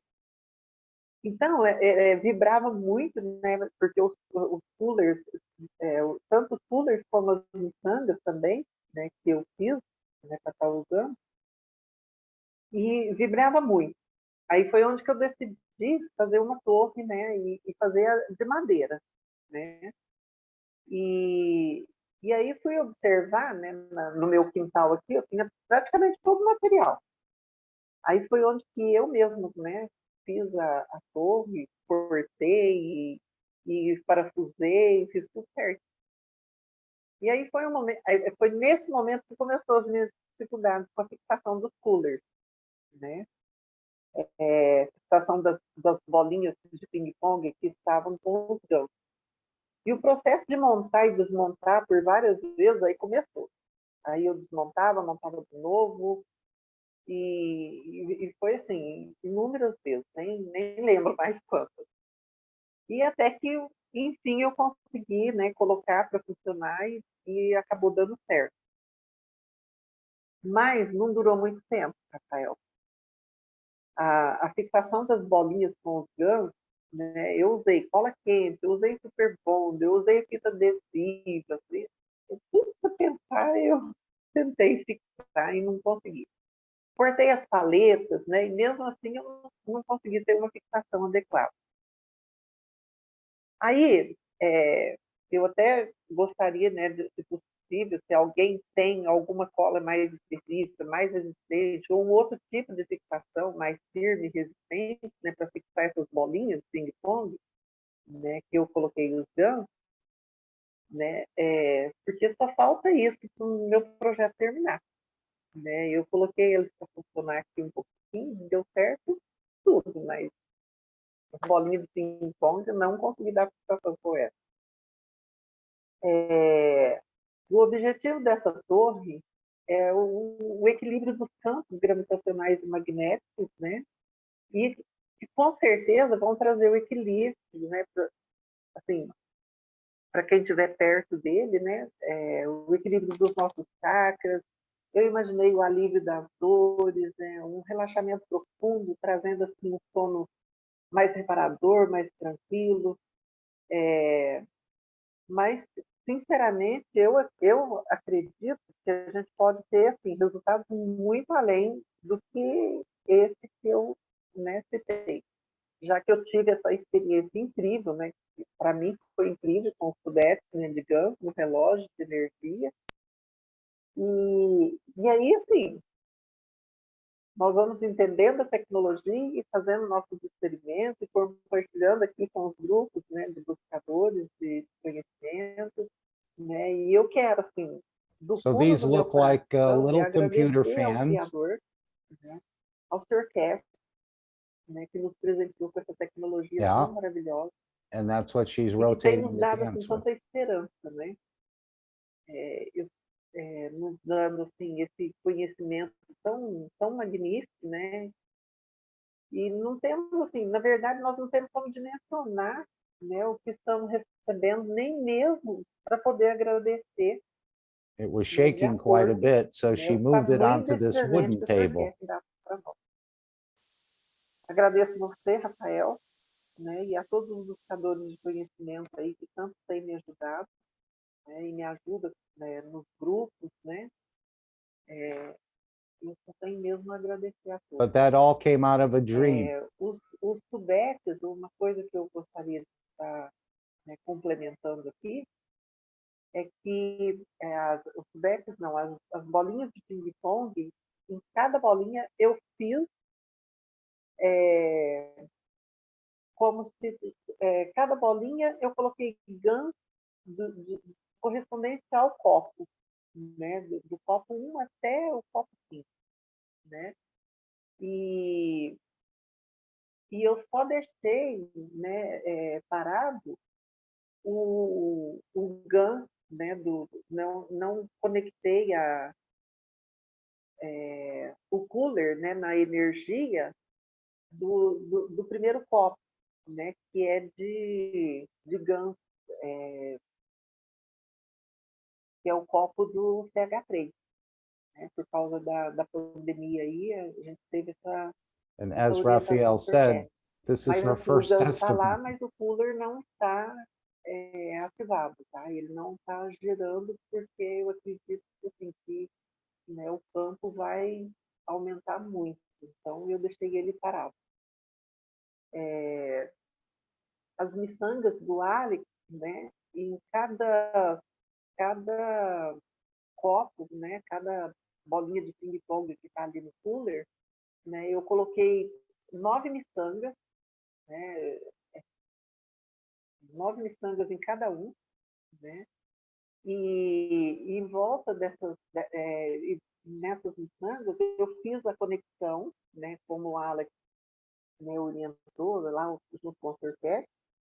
E eu fiz depois as ligações como se fosse mesmo 5 copos, mas nas miçangas. Eu acho que é isso. Então, We'll just assim, let Raphael explain it and eu then we'll estou stop it. assim, vendo o que eu faço com a fixação realmente dos ping-pongs para mim colocar para funcionar, para realmente ver assim, né, o resultado, né, não só comigo, mas com outras pessoas também, de estar usando, de estar ficando perto dessa torre do 5 copos. É isso, obrigada. Obrigado, Tânia. Deixa eu traduzir aqui. So Tanya would like to share this with us that is an ongoing experiment that she's making now. And so she started the testimony saying this, that she dreamt of a tower with coolers from the 5 cups. And these 5 cups had the Alex beads on it. And as soon as she wake up, she drew this image as Christian was showing there, and imagined the whole project and organized herself to make it. So she made a tower using resistant plastic plates, as you can see here on the screen, but it didn't work. The tower didn't stop standing by itself. It was moving a lot, and the coolers vibrated a lot. So the beads, the Alex bead that she put around, as you can see, and she was also adding that the connection she made exactly between the beads she put as the 5 cups connection, as Mr. Cash showed us. And so this was the moment when she decided to make the wooden towers. You can see here in the screen also, and she noticed that that she had this already in her place, and so she could use that. So as you can see in the picture, she changed the place for this wood place here. And then it was at this point that her difficulties start to increase. So with the fixing of the coolers, the fixing of the ping pong balls, and that the guns were inside, and the process of assembling and disassembling began several times. Finally, she managed to put it to work, and it worked very well, as it was shown in the video. So but it did not last long, fixing the balls with the guns. So she was having a lot of problem with glue. So she was asking if somebody have an idea of a good glue to put in to keep the balls there. It would be nice to share with her. And the goal of this tower is for her, in her idea and her feelings, to balance the gravitational magnetical fields, which for sure will bring, in her understanding, will bring balance in our chakras, relief from pain, a deep relaxation, bringing a more restful and peaceful sleep also. But she sincerely believed that we can have results far beyond what's expected. Since she had this amazing experience with the guns tubes on the energy meter, as we could see before. And that's the way we will understand the technology, by doing our experiments and sharing here with the knowledge seekers. And she wants also, from the bottom of her heart, to thank the creator and Mr. Cash that gave us this wonderful technology that has given us hope, giving us such a magnificent knowledge, and we have no way to measure that what we are receiving, and we are not able even to thank accordingly what we are receiving, this huge gift from Mr. Cash to all of us. So she also say thanks to Rafael, to all the knowledge seekers that helps her so much and helps everyone in the group. Gratitude for everything. So she was also adding that she put once again the games of the cup 1, and she was the guns with CH3. She said that she didn't turn on in the energy power. It stopped. That's the only one who's not moving. So she don't increase the fields of CH3, as was said by Mr. Cash this time of pandemic, for us to not use the CH3. So she just put there, stopped, and all the other ones are working with the electricity. Então é isso. Obrigado. So very nice. And she dreamt this. And again, these are just little computer fans, I believe. And then there's a bottle cap here, which is centered in the center. And then the ping pong ball with the Gans is glued. These are both glued together. And then they rotate. So a very simple system, her first testimony, and she's getting apparently great results with the electrical system. I think there's just one more clip I'd like to play. Is there anyone who'd like to mention anything or say anything about this? I think it's very inspiring, and we want to thank the knowledge seeker who put this together and dreamt about it. And that's what I'm looking to do. As I told Rick, he asked me, what's my next step? And I said, well, I'm hoping I'll have a dream to see where I'll go. And then we see this in the Friday teaching of the Portuguese language community. So I thought that was very good and enlightening for all of us, that you can take some simple things, and that's what Mr. Kesh likes to do, to keep the cost down, but at the same time create an effective system. And again, many things to test and many different ways to work on. And speaking of testing, of course, we have the Spanish meeting, which has been being conducted lately. I think Gianni's going to do another 10 or 11 modules in there, and that's at 9 p.m. tomorrow in the Spanish language community. Maybe Liliana, you'd like to put something in the chat, and he'll be showing some of the hundreds of experiments he's worked on over the years, and he's achieved quite great results. And of course, the teachers have always told us that we need to start doing some practical things, just not talking about them. And that's why I've started to work on the beads a little bit. And we've gotten some sort of lighting, a small light. And I don't think it's any stray electricity now because my system ran out of light. And then when I added some more of cup 1 just onto the end of one of the beads, the system lit up again. So it couldn't have been from any stray electricity that was in the common part of the plug, let's say. So very good. Thank you to the Brazilian team for sharing with all of us. And you can see the full video in Telegram and probably on the other Brazilian sites as well. So tomorrow will be the Spanish language community, and Gianni will continue in a series of teachings there for probably the next 3 months. And he does contain quite a bit of knowledge, and like he said, he's willing to share with all of us. So thank you, Gianni.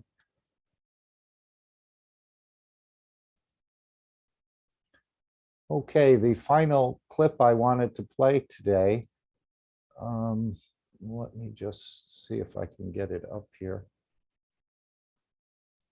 And then I guess we will end the meeting.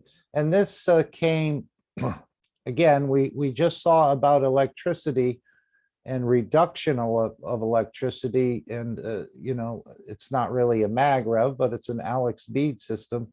But yet, Mr. Kesh said we've gone for the crumbs when we approach it this way. I think it's, you know, very enlightening that we could even accomplish something like this. I don't know much about electricity at all, but let's just hear what Mr. Kesh had to say here about him giving us the MagRev and so on. And of course, many of us missed it. But the key here is the soul and being humble so that you can receive, all systems will feed you, almost like the black hole in a way. And we'll just play about 10 minutes of this. I'll play the final disclaimer and then the meeting will end.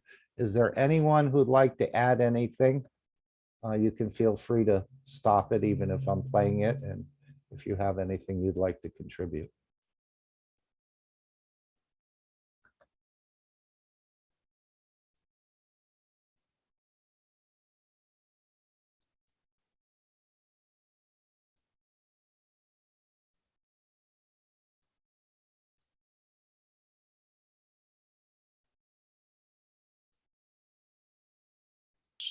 Not only the matter. We chose the planet Earth because it's so physical that we could give an assurance to the universal community that you can become physicality if you want to, but you can be the star without physicality if you want to.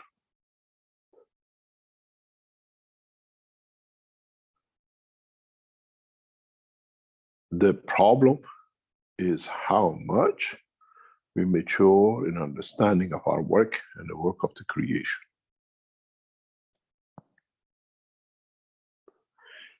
And how much dogma will have in understanding the totality. Because today, sitting here, I know that I have taught enough, not only to man, but the universal community, what they were missing in their knowledge. Man in the future will come to understand. I gave you the MagRev systems for transportation, transmutation in the universe, and you went for the crumbs of how many millivolts. If mankind understands the work of the MagRev system, the true work of the MagRev system, human race has a joke, but now it's a reality. On it, beam me up, Scotty. I gave you one of the most powerful transportation systems known in the universe. We told you for a long time about the star formation. Star formation to you can be this. The star formation still works the same, but in the fourth one, and the fourth one is the soul of the man. Now you understand. Still ask for maglev to generate 1 watt or 2 watts. And what you missed.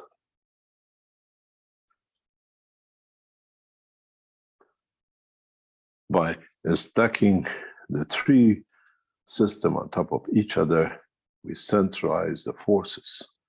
The soul of the man will decide his position.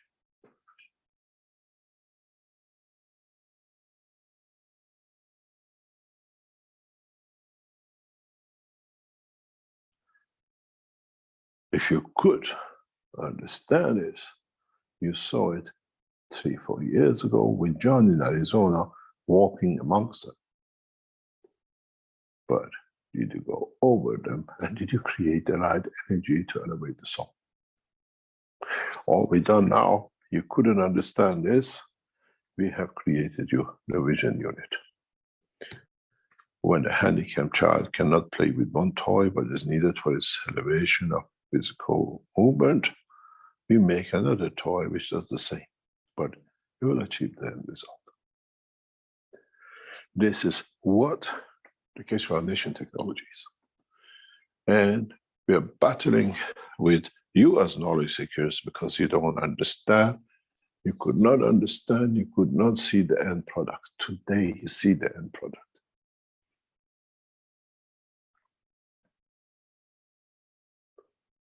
Then you understand. Light enhancement.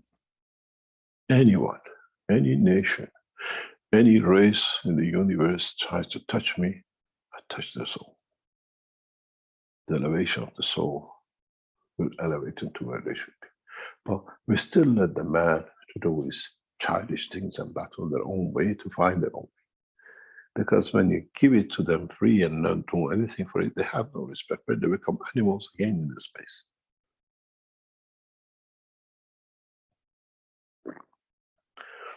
The human race is not the first race which went wrong. We have corrected all. That's why we know how to handle it. And man is the last race that we have to wipe out from this structure, that the universe become a peaceful place to be. We had in the past races worse than the man, killing and destruction, not only on their planets, but in the stars and in galaxies. We tamed them. Man, it's not a difficult job to tame. But we sat to understand the evolution, how over thousands of years, millions of years, this misconduct, this misfitting comes in, and how we understand fully, and we can take care of it by understanding, by elevation of the soul of the planet in interaction with the soul of the man. They're both guilty in each other's operation, and not just one. We have to elevate the soul of the planet through all these gas systems. You don't understand what you're doing, but you're producing in energy increase. The way you put the gases on your body and you see the pain goes, by production and increasing the mass production in gases, we are elevating, we're changing that pain from inside of the planet. You will understand soon how and why. And then we do the same with a man, which is the soul of the man. We always try to fix one. Now we fix both, that we don't need fixing anymore because there's no reason for it to change.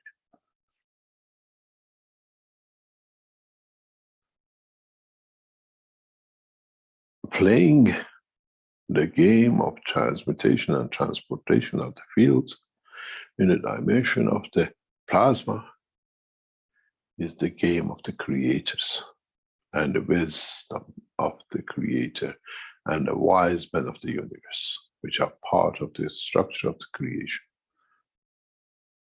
And how we teach the same, not to man, but to the universe. As I said before, and I'll repeat again, when I teach to the universal community, not to the man only. And now you understand why. Because the knowledge was one step ahead of you, just a little bit more. They moved from the rocket into dimension of fields in the matter state of the plasma. We had to educate them at the same time to be able to understand the transmutation and transportation of the fields of the universe, and not the interaction of them to create the motion and position and speed.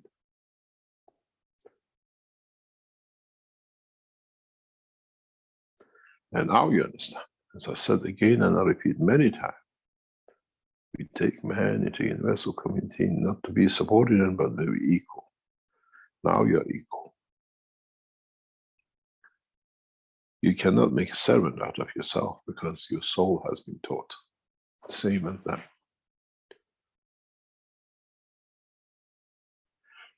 Interaction of the fields, understanding of the totality of the operation of the fields is the name of the game.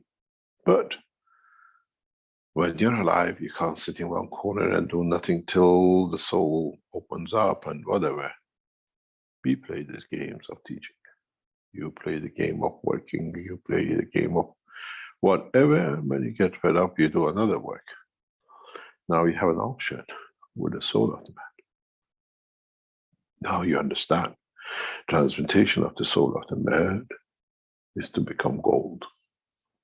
And that gold is the balance field of the work of the soul of the Creator. What would like your soul to be transmuted to? Or you work the dimension of the perfection.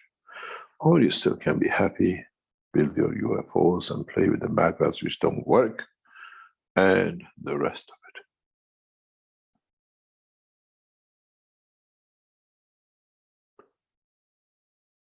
The game changes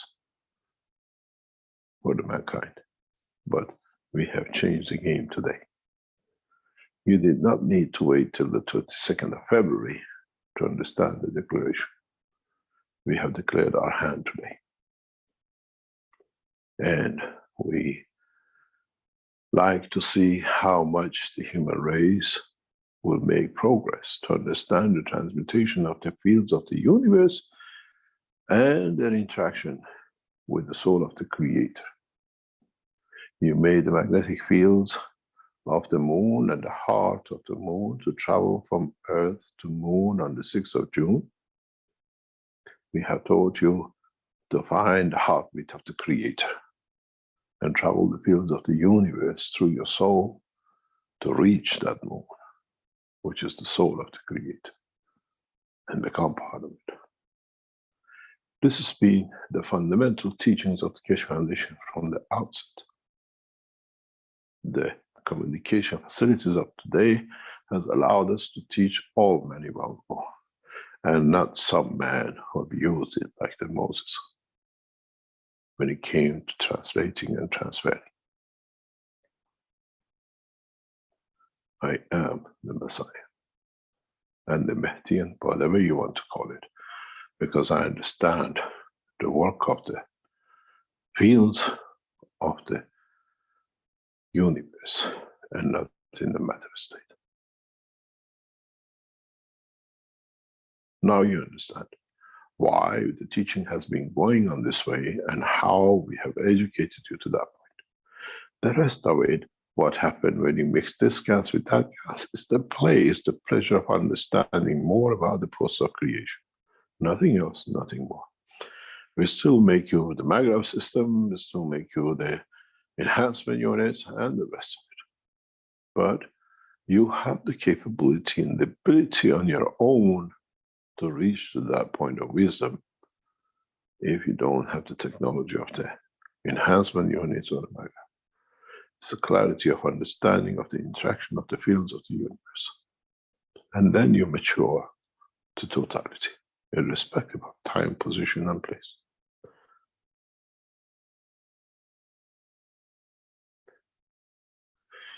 We throw the gauntlet and the leaders of this planet.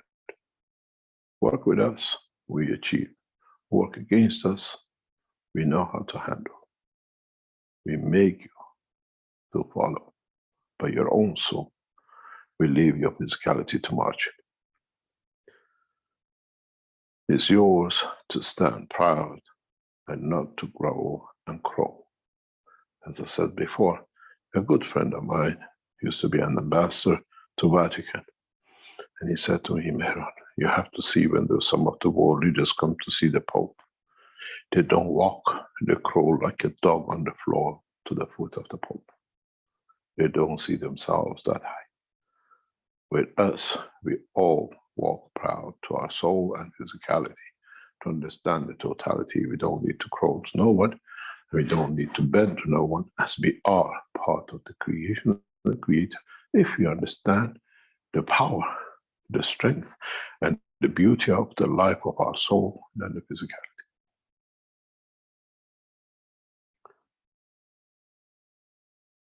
It was good to give you a date that something might happen. That day is today. Manifestation, declaration of the Nact, and the Moses, return and the Christ in any name you like. The return of the soul, not the physicality. The return of the knowledge, and not what we call the possession of knowledge, but to share it in equal measure. You have all the facilities and the systems to do. And you've got to understand, by declaring our position clearly, we expect habit of the man to create problem. But that's for them.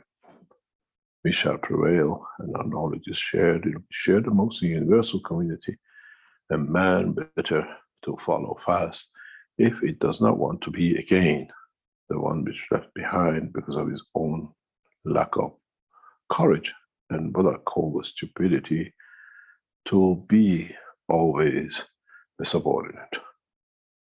There's no time for kings, and there's no king but him. The true, what we call soul of creed.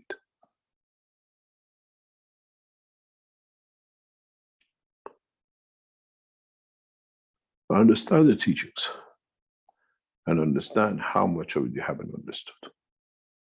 I was ready to take you to the dimension of the transportation of the soul of the man when I told you the blueprint of the maglev system.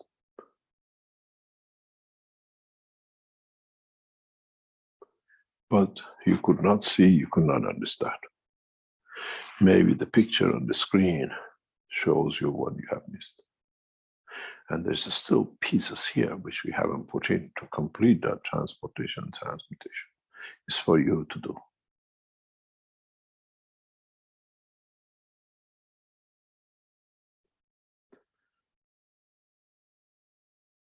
Don't forget,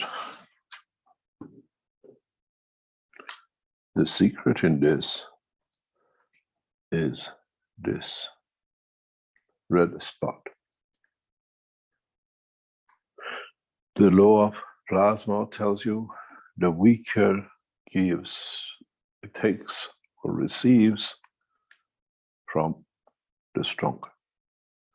The soul of the man has to become so humble that all systems feed it.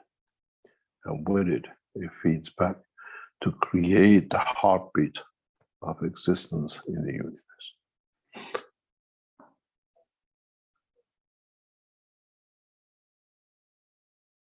So you can finish the rest of that on your own, but he said one of the big keys is that little red dot there, and for your soul to stay humble so you can receive from all the different systems. As he says in one of the bumpers that we see, try if you can not to become arrogant in the knowledge you understand and you possess. Otherwise, you're going to fall into the same path of the church and the mosque. And you can hear that. I don't know which bumper it's in, but we do play it often. So I think one of the keys is to stay humble in the knowledge you understand, or the power you understand and you possess. And that is a key for all of us to remember. Anyone want to add anything else? Otherwise, I'm going to play the message to humanity, the final disclaimer, and then the meeting will end. I want to thank you all for being here. Continue to share, continue to learn, continue to teach, and so on and so forth.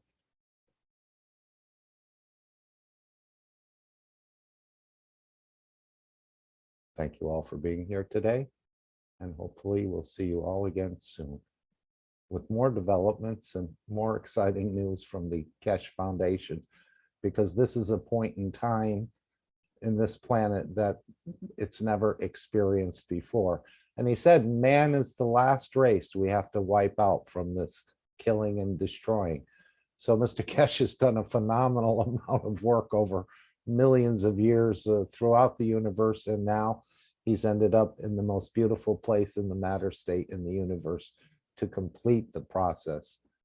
And I don't understand it all. I don't even understand a grain hardly of it. But I know that there is so much more to come and more understandings. As he just said, go back and review the Knowledge Seekers Workshop, see what you've understood and see what you haven't understood. And at least on my part, there's a lot I haven't understood compared to what I think I have understood. So thank you all again. Any last comments from anyone? If not, I will play the message to humanity, which we haven't heard that on this program for a bit of time. Let's see if we can get it started.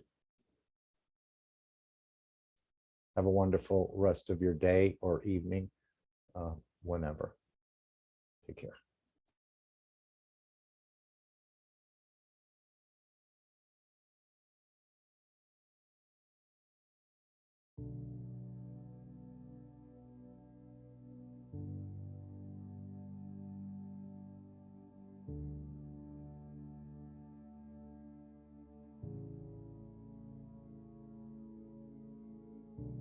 Now that we have opened what I call the final stages of man to understand, now you have to understand you have no choice.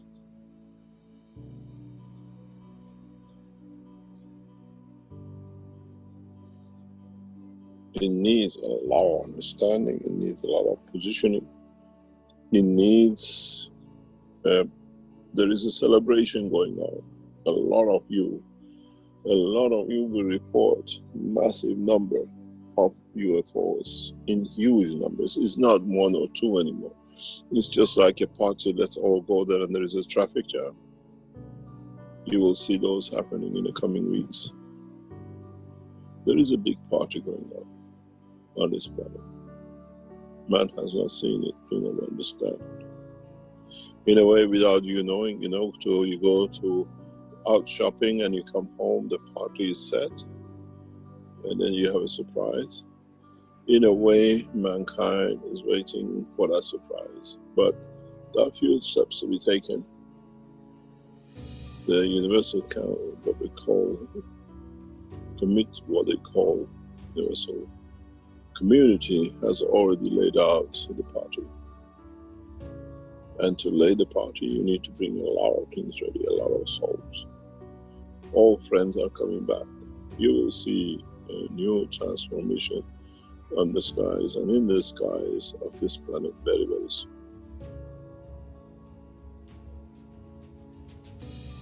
We changed the whole structure as of last week, and we brought a new dimension. You will see it, you will feel it.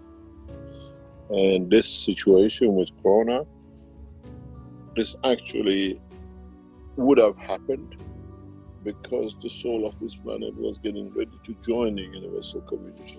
And it's a solution for man to find himself in, to elevate himself.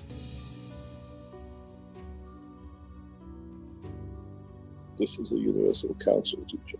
This is what we call one nation, one planet, one race. And in so many ways, we have made one of you, but we have joined you to be one of the totality. It's a birthday party.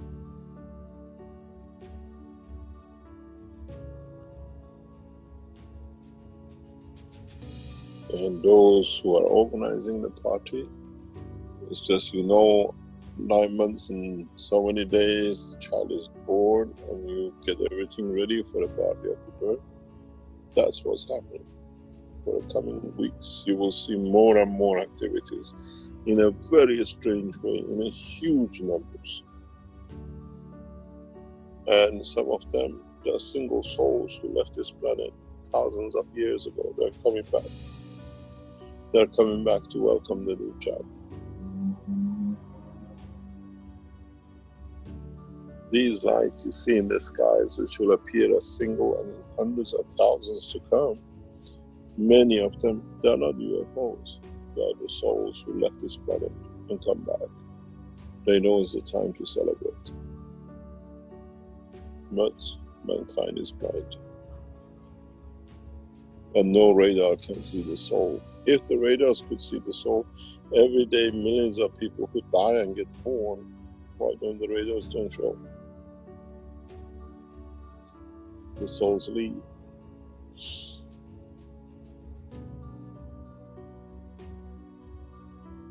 Now we see the soul return.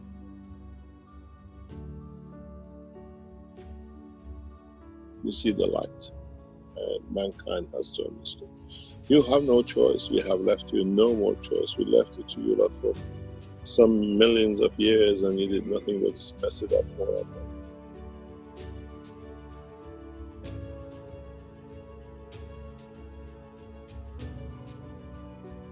And now it's just it's the next step, next evolution.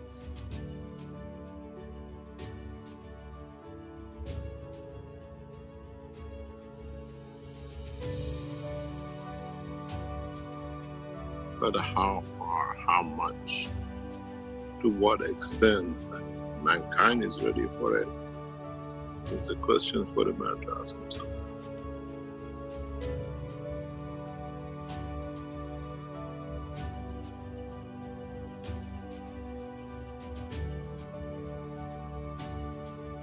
You come here to learn a cup, you learn this, you learn that, but you're so blind you don't see what is in truth there behind.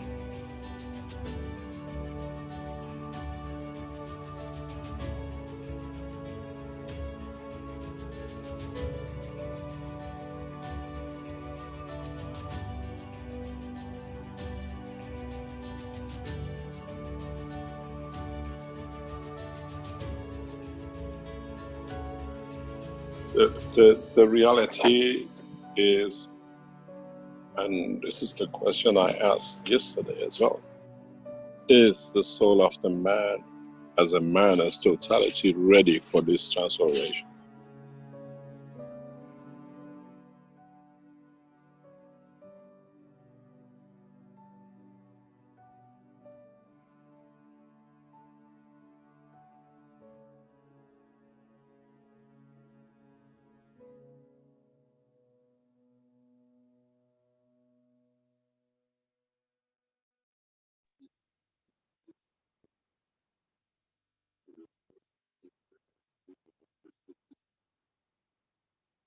Dr. Gundry, is it okay to eat almonds every day? Nuts like walnuts and pistachios are super heart healthy. They've got that good fat that helps keep you full. Sorry about that. That was an ad that came in. Okay, I'm going to play, unless someone has something they'd like to say, I'll play the final disclaimer and then the meeting will end. Thank you all again. Carolyn, I see your mic is open. Did you want to add anything? Could be inadvertent. Okay.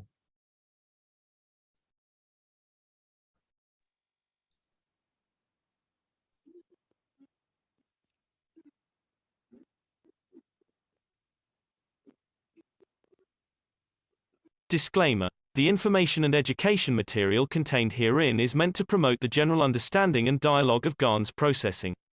Such information is not meant or intended to serve as a substitute for a healthcare professional's clinical training, experience, or judgment. For patients and individuals, such information is not to be a substitute for professional medical, therapeutic, or healthcare advice or counseling. For medical issues or concerns, including decisions about medications and other treatments, readers, viewers, listeners should always consult their physician or, in serious cases, seek immediate assistance from emergency personnel. Prescription information, procedures, and use of medical devices information should be undertaken only by properly trained and certified medical personnel. We specifically disclaim any warranties, express or implied, including implied warranties of merchantability or fitness for a particular purpose. Such information is provided, as is, and is believed to be accurate at the time of its publishing, but it is the viewer's job to evaluate the accuracy of any information found in this presentation. Every case presented is of their own experience, applied by themselves for themselves, and it applies to their case only. Every person experiencing health problems should seek professional medical advice and consult their course of treatment with a doctor. The processes of plasma balancing described herein are a natural process which supports the body but does not replace medical advice or therapies one is already subject to.